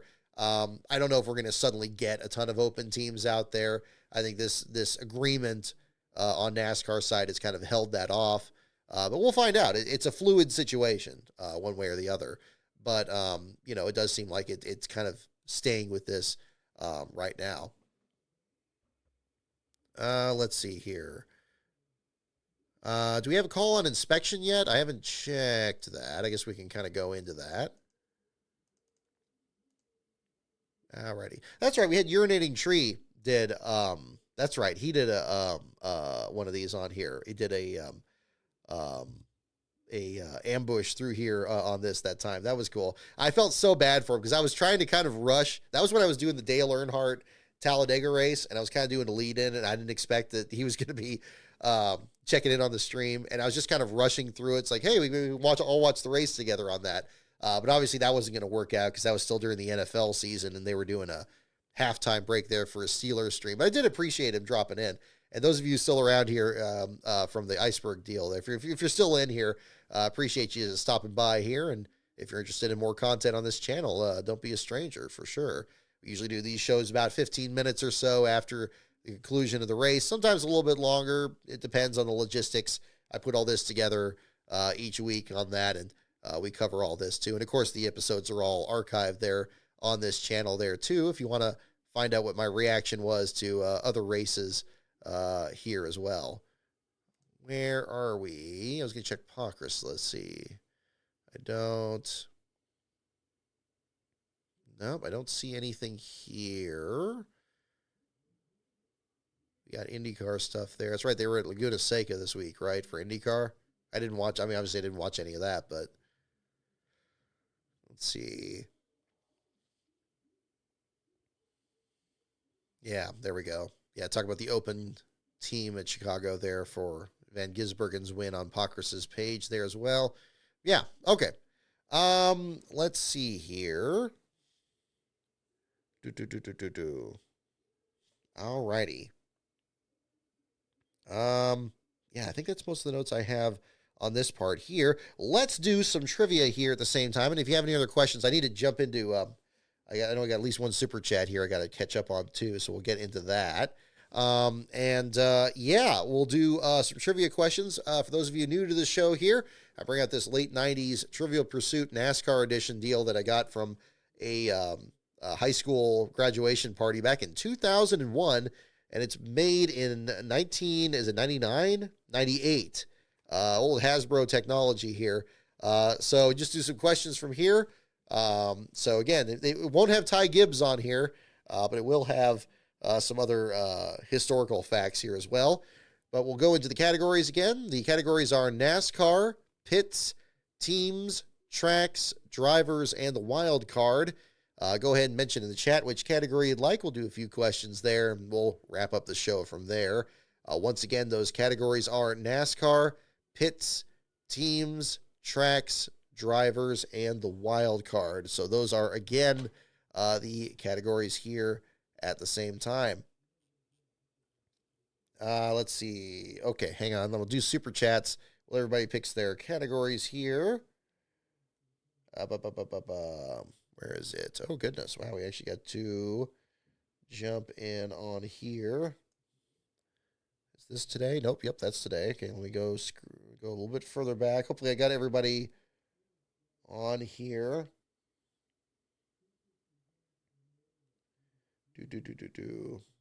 Michael Jensen, did I read yours last week about Briscoe here?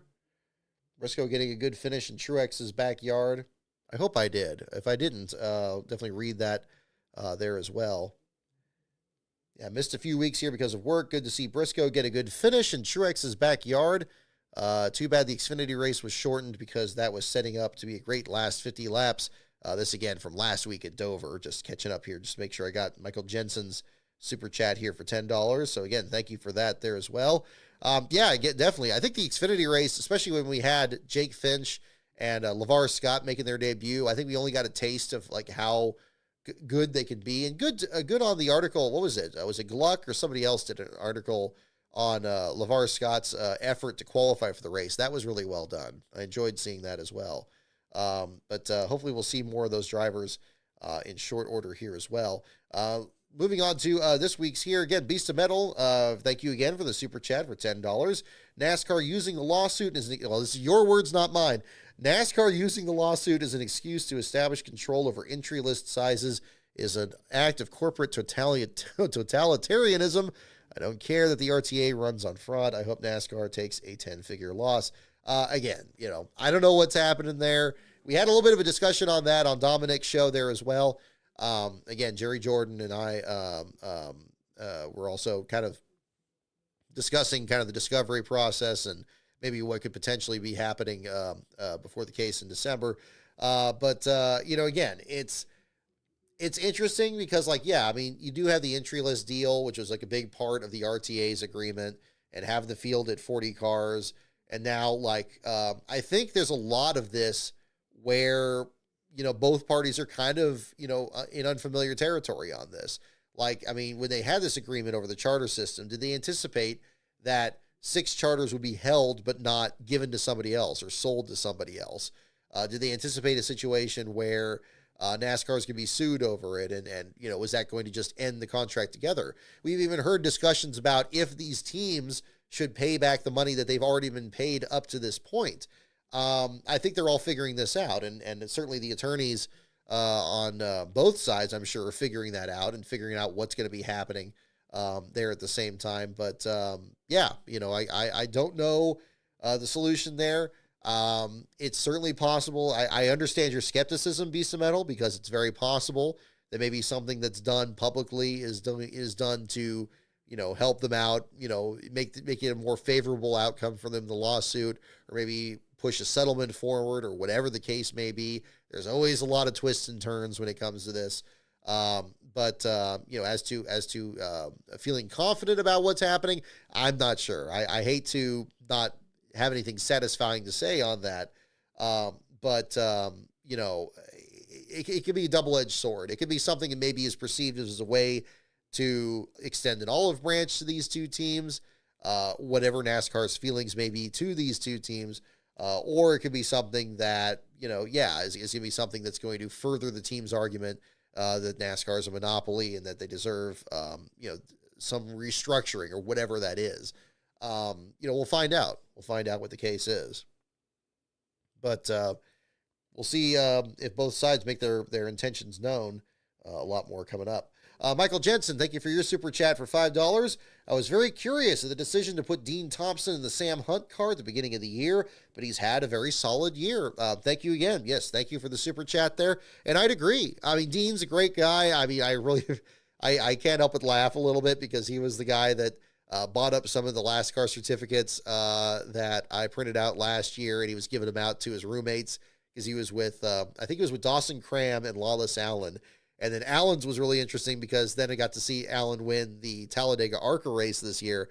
And it was great to be able to ask him. It was like, hey, now you got a Talladega trophy to go next to the last car certificate, even though, obviously it was a ceremonial last car certificate in that case there, but absolutely earned the Talladega victory there too.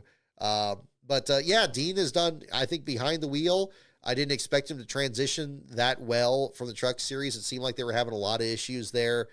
Just a lot of bad luck. I mean, even at Tricon Garage, where he had a high-powered Toyota team, he would have some good runs, and he would always seem to just find trouble. It was very similar to what we saw with Anthony Alfredo when he was driving for Our Motorsports. He'd be in the top 10, he'd be up there, maybe get a top 5, then something stupid would happen, and he'd just get taken out. Some of them would be his fault. A lot of them weren't. They would be somebody else. You just get caught up in their mess. And that was a difficult situation. And thankfully this year in the Xfinity Series, there's been some of that for Thompson, as I'm sure he's making the adjustment to the Xfinity car. But other than that, I think, again, it's been some wonderful consistency for that team. They've changed drivers so much. They had Kaz Gralla not long ago, and that was good to have some stability there. And now doing this with a rookie contender, I think Thompson has done a really solid job. I'd have to agree with you there, Michael. I think he's done a good job there. I'm sure it'll get that much easier towards the end of this year. And if he stays in that program, continue on next season and, maybe start looking at top 5s and maybe kind of breaking up that monopoly that is happening up there with Junior Motorsports and the Cup Series teams that are usually at the top of the field. So we'll find out if that's going to be the case there too. But Michael, yes, thank you again for the super chat on that. Michael as well, thank you for the other super chat there for $5 as well. Let's give the old Buddy Baker Attaboy or Girl award to Catherine Legg. 2 top 20s in her last 3 starts. For the equipment she's in, it's good. Absolutely agree. Yeah, Catherine Legg is a great story from this. I hope that gets her a lot more press this year, especially this week after this event here. I don't know what the rest of her schedule plans are. I imagine Watkins Glen will be in the mix here in short order in a couple of weeks. But Yeah, I mean, a great deal. This is not an easy track to do well on. This is a track where if you have any kind of damage, you're going to be really struggling in the back of the field. We saw that for a lot of people in the restart wreck. It's very hard to, have a good finish because it's usually got very low attrition. Even today was kind of that sense with only, had a lot of drivers that were damaged, but not a lot of drivers that fell out of the race. So you had that situation. And then on top of that, you have an underfunded team with limited sponsorship and a driver that has NASCAR experience, maybe not a full season of it, but again, has experience in these cars and is, figuring it out there. It's great. It's great to see, especially in such short order, her Phoenix race where she got so much criticism, and I think so much of it was unwarranted. It was a difficult situation to be thrown in with so little practice in a completely different car and so forth.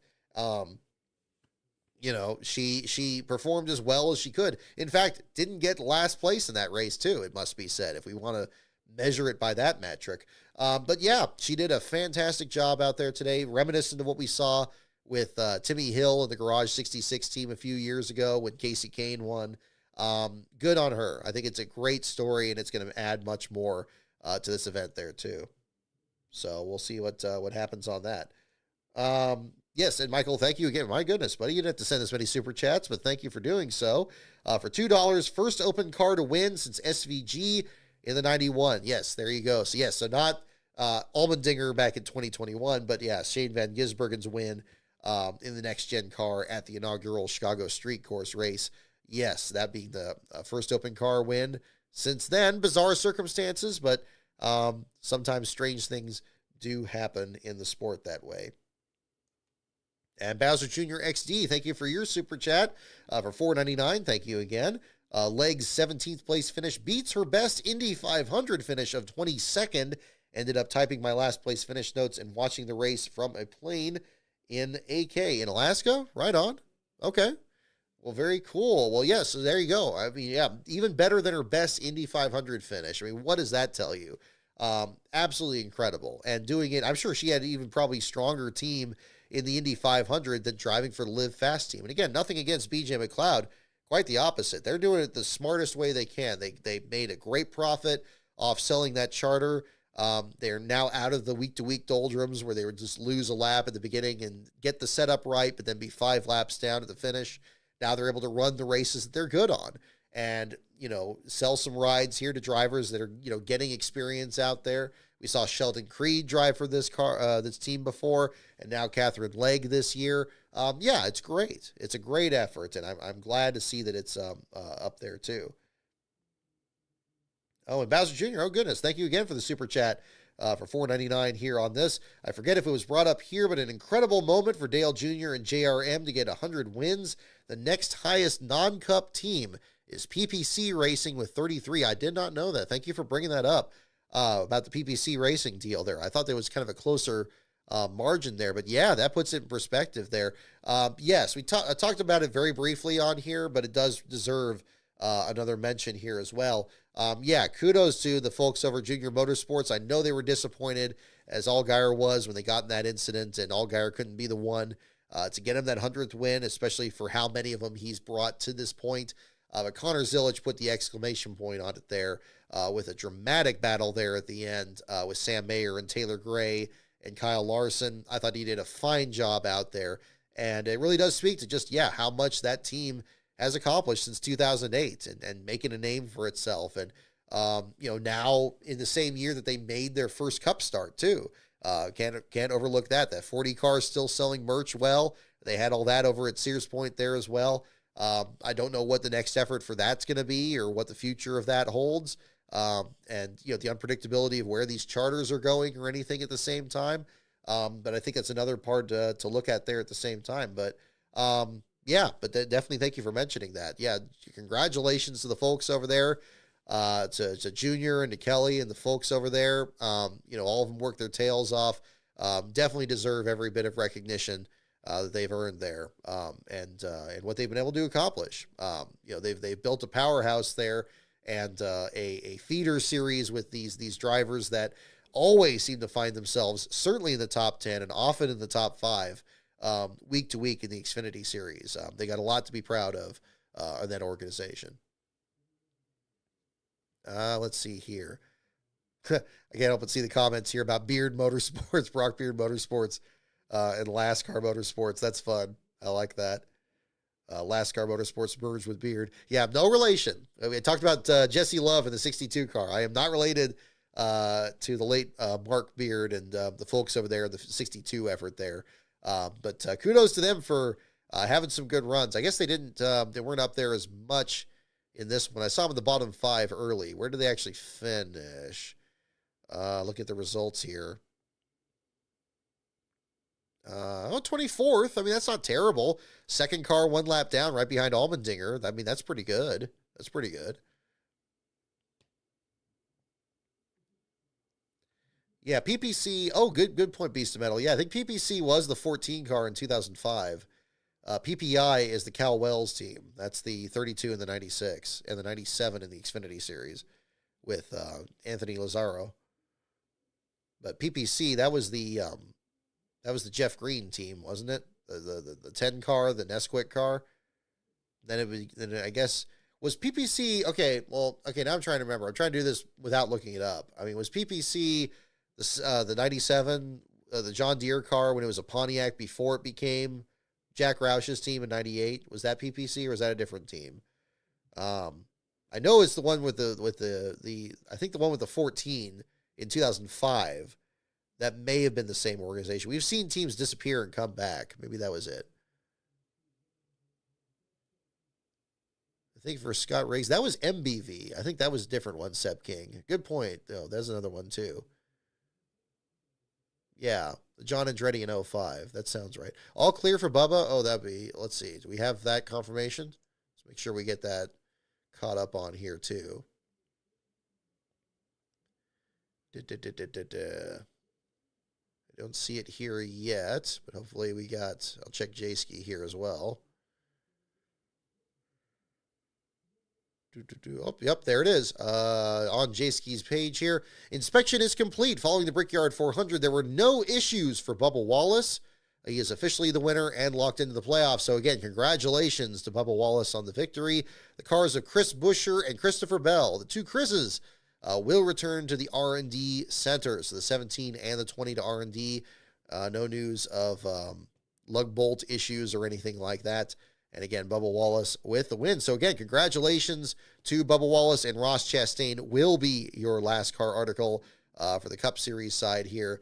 And again, things may change this week on the Truck Series side with Stuart Friesen, as things may switch around there as well. We will find out. But again, thank you again for the super chats there as well. And we do have that caught up here as well. Alrighty. So which category do we have? Do we have a clear front runner for the categories here? Let's see.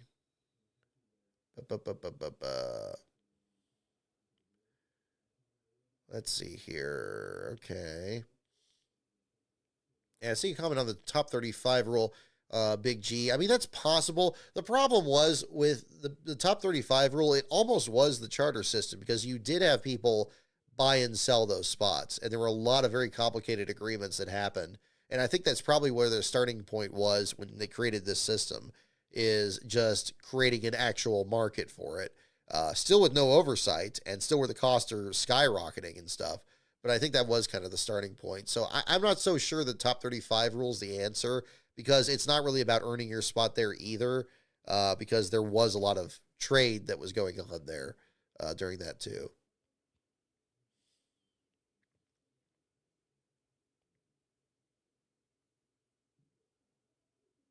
Yeah, Jonathan, thank you for pointing that out too. Yeah, I didn't mean to make it sound like we're restricting the entry list. I mean, it was, I thought at first that maybe something was going to happen there, or maybe they're going to say, okay, well now the number of chartered teams is 30 instead of 36. But clearly that's not happening. Yeah. So you're right. Yes, it is by the owner points there. If I said that differently, then I apologize. That's, I did not mean to say that. That would be, yeah, it's definitely this direction now.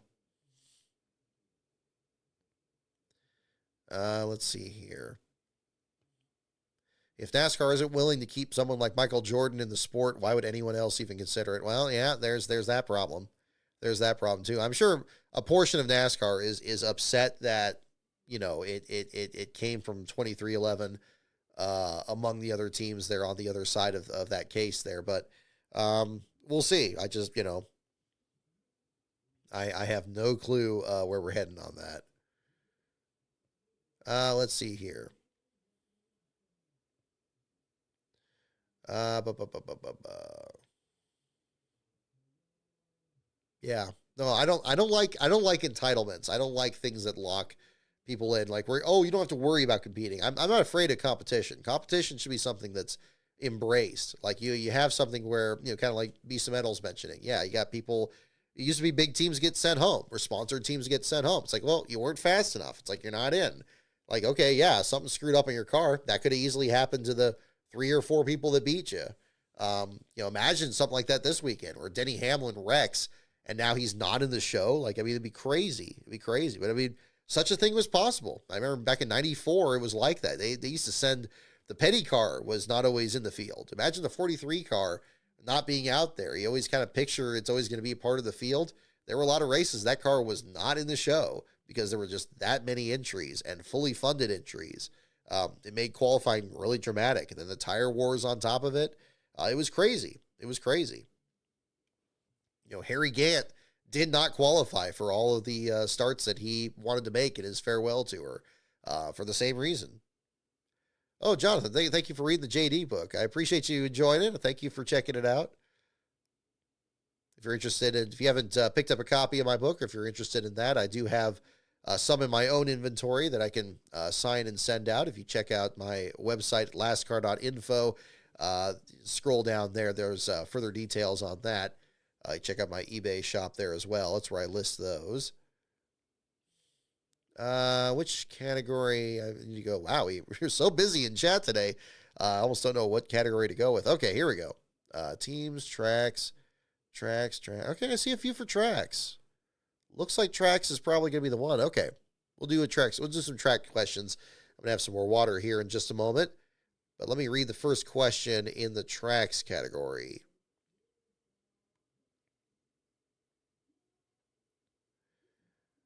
Alrighty. Okay, here we go. First question, folks. What state is home for Wenatchee Valley Raceway and South Sound Speedway? Which state? So we're looking for a name of a state here in the United States. Which state is home for the Wenatchee Valley Raceway and South Sound Speedway? Which state? Try to guess there. Yep, Wayne, you're just in time for trivia. Yes, indeed. Packed show tonight. What state is home for Wenatchee Valley Raceway and South Sound Speedway? Hang on a second here, folks.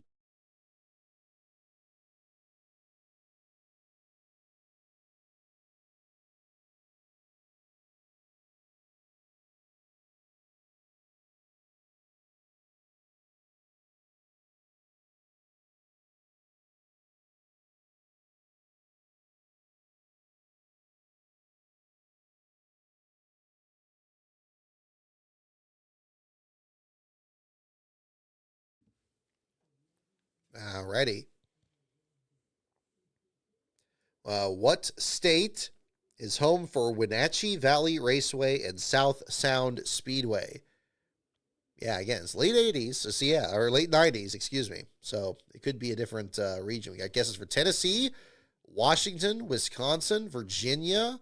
Don't look it up. See if you can try to guess it without looking it up. By the way, big thanks, congratulations to those of you who won prizes in the drawing for the Sears Point magnet. If you have not seen that video, I did post it on the Twitter this week and sent those out by mail. We had 3 winners this week for the magnet, as well as some hero cards I collected from the Sonoma Raceway weekend. I actually have a new process for the next drawing. I've used sheets from like a NASCAR calendar because it has like little bits of trivia on it, which I think is kind of fun, but they're very hard to shuffle and organize. So I'm actually getting some trivia playing cards. And I'm going to put people's names on those, and that'll make the process so much easier. So I can actually shuffle the cards up and do that, and you'll see that on the screen. I'm hoping to debut that for our next magnet in Phoenix and get that going. And yeah, so we'll have something a little different there going forward. But yeah, we did have some prize winners this week, and we'll have that coming up there. So that's one of those things I'm working on.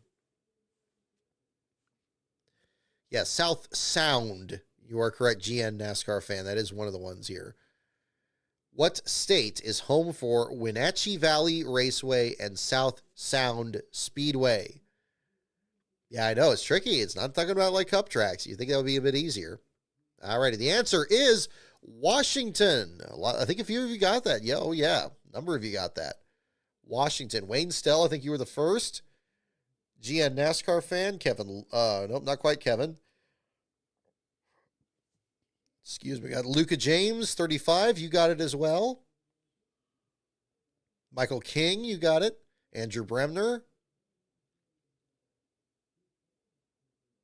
Yeah, Washington. Ultimate 23 Dragon. Yeah, there you go. There you go. Several of you got it. It actually, in the question, it said what Western state, but I felt like that was going to make it too easy. So there you go. All righty. Let's get on to the next one.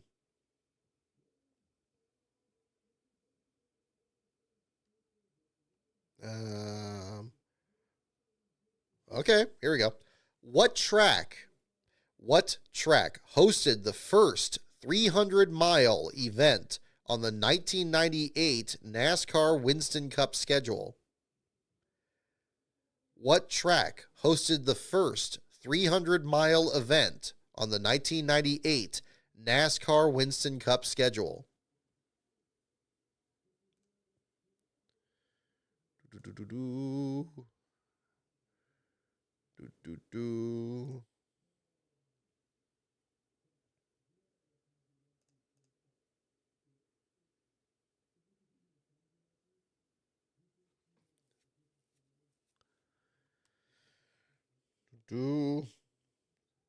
What track hosted the first 300-mile event on the 1998 NASCAR Winston Cup schedule? We got several guesses for New Hampshire. We got one from Martinsville. Vegas has always been 400. Okay. Are you sure about that? Think about it. Got several guesses for it. What track hosted the first 300-mile event on the 1990, the first 300-mile event on the 1998 NASCAR Winston Cup schedule?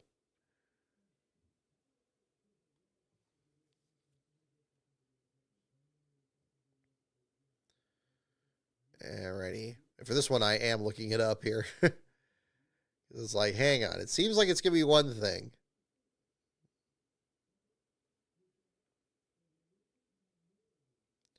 Alrighty. What track hosted the first 300-mile event on the 1998 NASCAR Winston Cup schedule? And the answer is, okay, it says Sears Point, but that's not correct. That's not correct. That's 350 kilometers. That's 218 miles, according to here.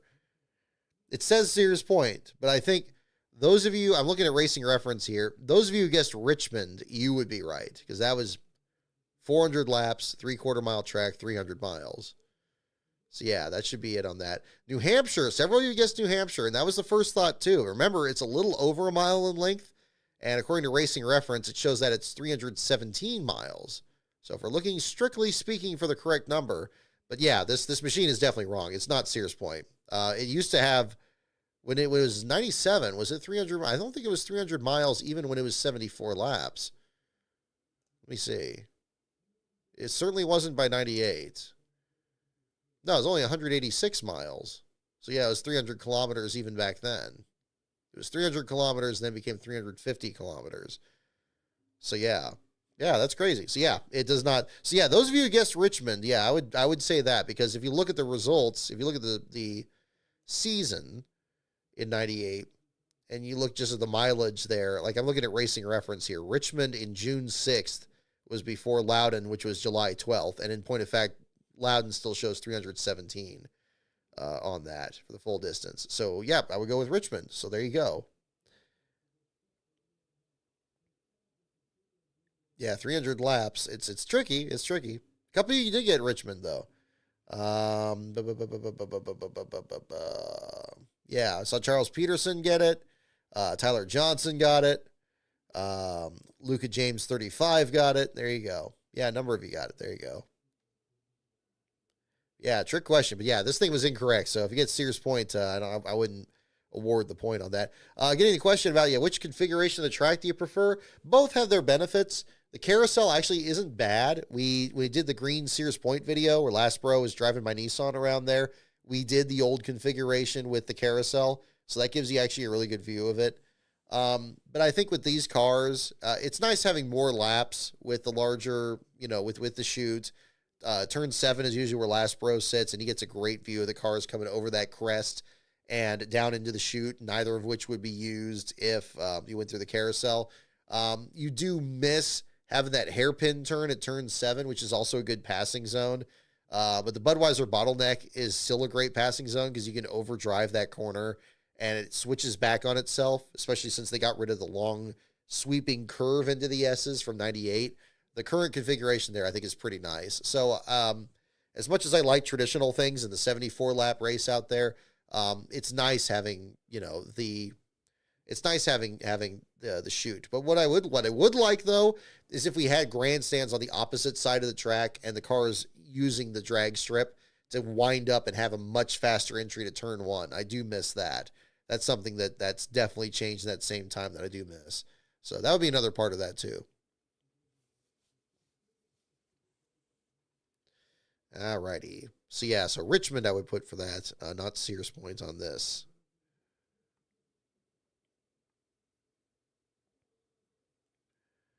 Let's see. Okay, here we go. Here's another one here. What track does engine builder Richie Gilmore consider the hardest on engines? Try not to look it up. Try to guess it here. Which track does engine builder Richie Gilmore consider the hardest on engines? All right, take care, Michael. Thank you for tuning in. Yeah, I'm going to have dinner here in a little bit myself, so no worries. We're going to wrap up here in a little bit. I'm only going to do maybe 1 or 2 more questions here, and we'll wrap up. Thank you, everyone, for tuning in there. We had a fun show here tonight. Everybody excited, so that's good to see. Hopefully that'll carry over well to Iowa next week. Is that a night race next week? Are we going to be doing a night show next week? I seem to remember that Iowa was a night race last year, but is it this year? Let me look it up.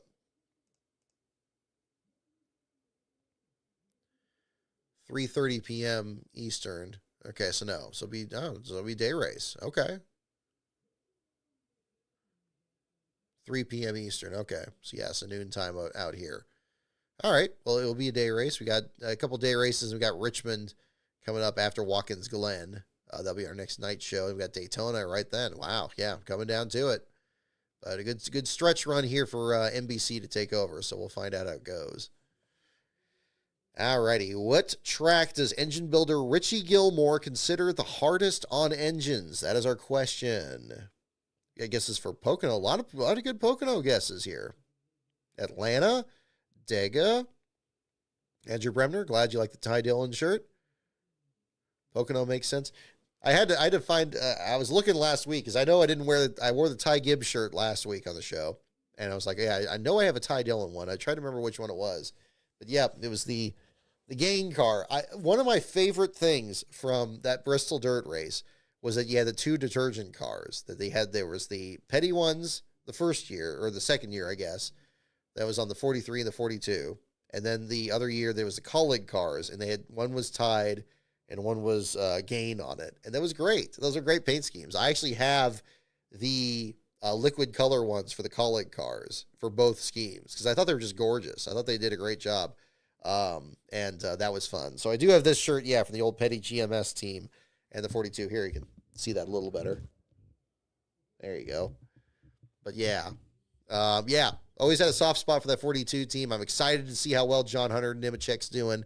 I'm waiting for him to kind of get that going. But yeah. Oh, they did it in 2021 also. Okay. I'm trying to, I forgot about that.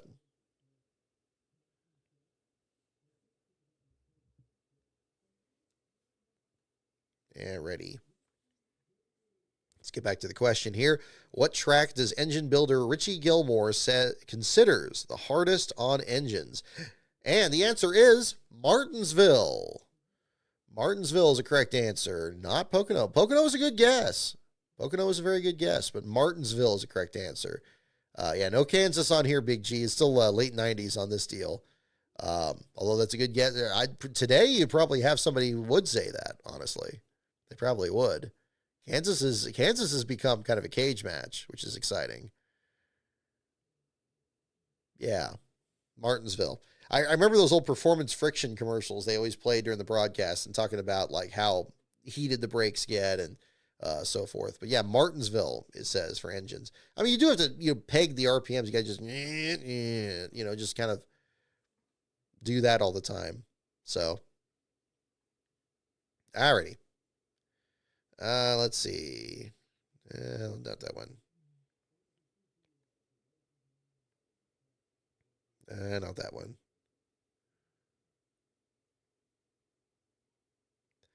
Okay, we'll do one more question here, folks, and this will wrap up for this evening here. Last question for the evening in the tracks category.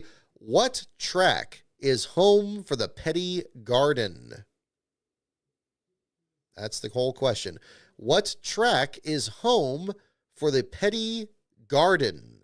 Petty Garden. Where is that located? What track is that located on or around or near? The Petty Garden. What track is home for the Petty Garden? That's your Utah Mammoth hat the other day, Andrew. Right on. There you go. What sport is that? I'm afraid I've not heard of that. Is it the hockey was the first thing that came to my mind, but I'm not right. Probably not right on that. Let's see.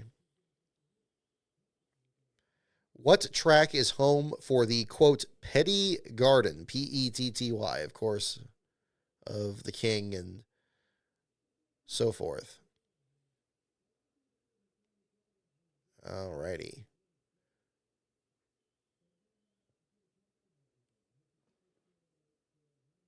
NJL? What's that? Oh, it is hockey. Oh, okay. Right on.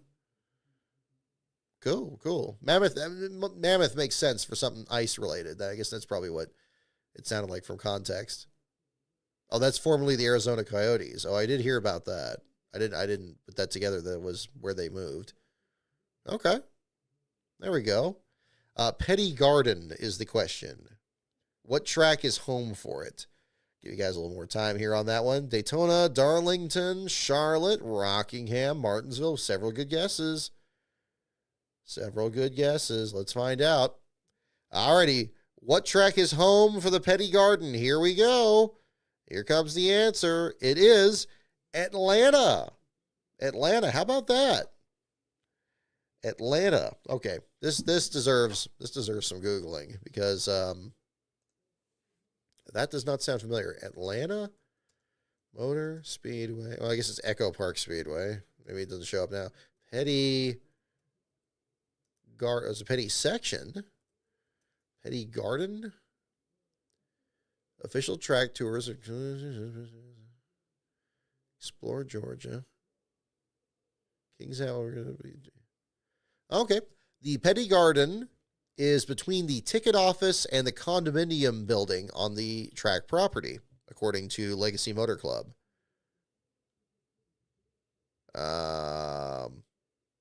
Official track tours include a brief track history, a visit to Petty Garden.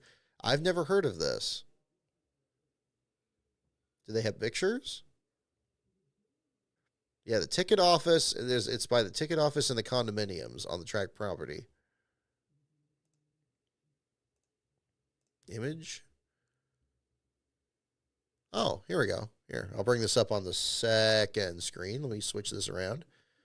We got to do a little lifting here. We're going to bring this here. We're going to bring that here. Is this it? Grandstand named after 7-time champion. Okay. That looks like it could be it, but it looks like it's kind of in front of the Jimmy Johnson grandstands. Takes drivers. Final start. No, I don't think it's that.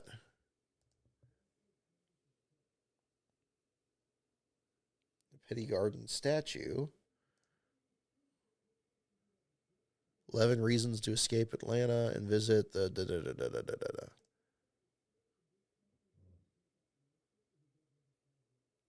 Okay.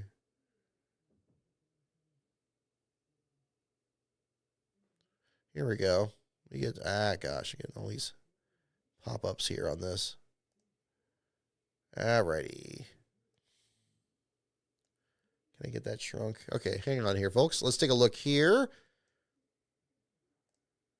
There we go. So this is a statue at the Petty Garden, according to this. So, yeah, so again, one of the grandstands you can see in the background. I guess this is the ticket office down here. The condominium's probably to the right. But it does have a statue of Richard Petty, and it was like giving a kid an autograph there. It must have been set up after 92. Maybe that was it. Because, I mean, it was where he did his last start. Maybe that was the point of it. I don't know when Petty Garden started. But yeah, that's a new one on me. That's a new one on me. I have not heard of that. Let's see.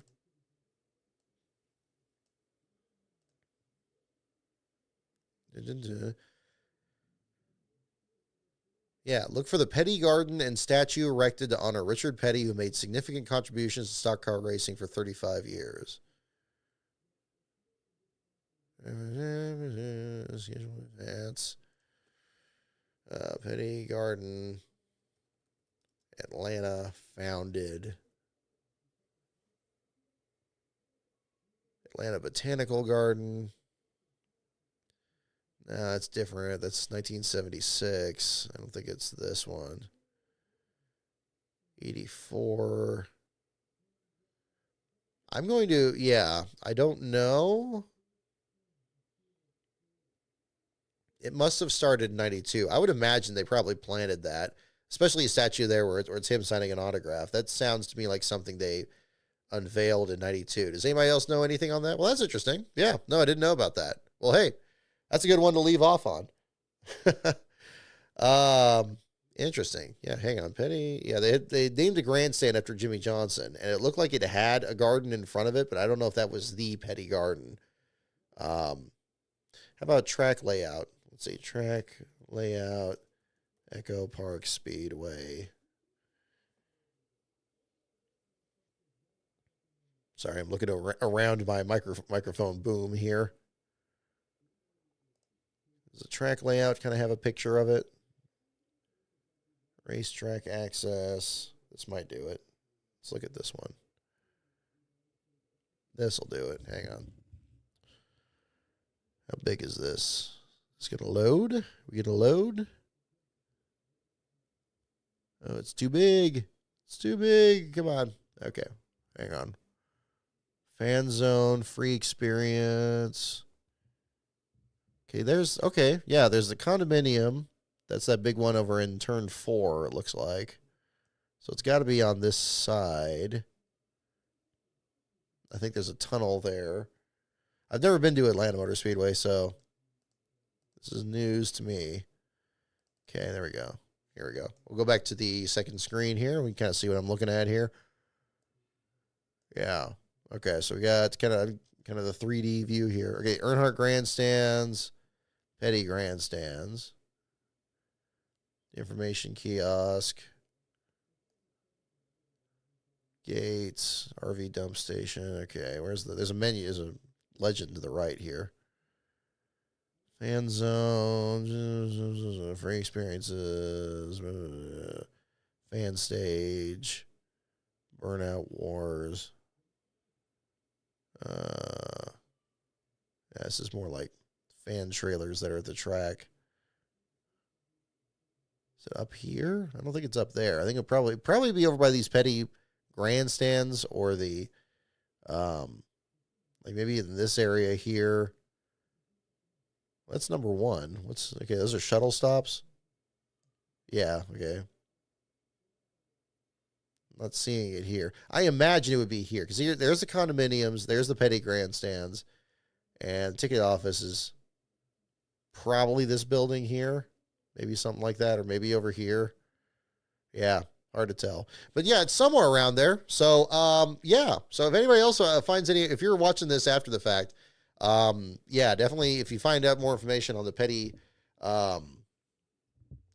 Garden at Atlanta Motor Speedway, definitely don't be a stranger. I'd always like to learn more about that. I'll have to do some more digging here. I won't make you guys sit through this here at the same time. But yes, Godspeed to Hulk Hogan and Ozzy Osbourne. Rough week on that side of all. Also there, was it Malcolm Jamal Warner is also just recently. Goodness, yeah, yeah, rough deal on that end. I mean, I was kind of, I was talking with an acquaintance here earlier this week that was upset about the Aussie thing, and it's always like, there's some people, when they leave you, you don't have to believe they're gone, because they leave just a hell of a legacy. And I think with a lot of the figures that we saw this week are probably perfect examples of that. So, not to end things on too down of a note, but hopefully something positive from that there at the same time. But crazy week there. In the meantime, at the website is lastcar.info. Patreon is patreon.com/lastcaronbrock. Congratulations to Bubba Wallace on his tremendous victory in the Brickyard 400 today. Again, locked into the playoffs. We got down to what? We're down to how few spots in the deal? 3 open spots. Looking at my diecast lineup down here, 3 open spots left over in the playoffs there for winless drivers in the meantime. So we'll find out what's going on there at the same time. Our next show is going to be next Sunday after the Cup race at Iowa. We will find out how many family members Ryan Blaney's bringing to the track this year.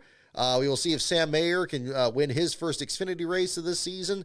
I guess the Truck Series is off until Watkins Glen, so we just got a doubleheader this next week. We'll have some more updates on the Kenny Irwin video. Again, still aiming for August 5th.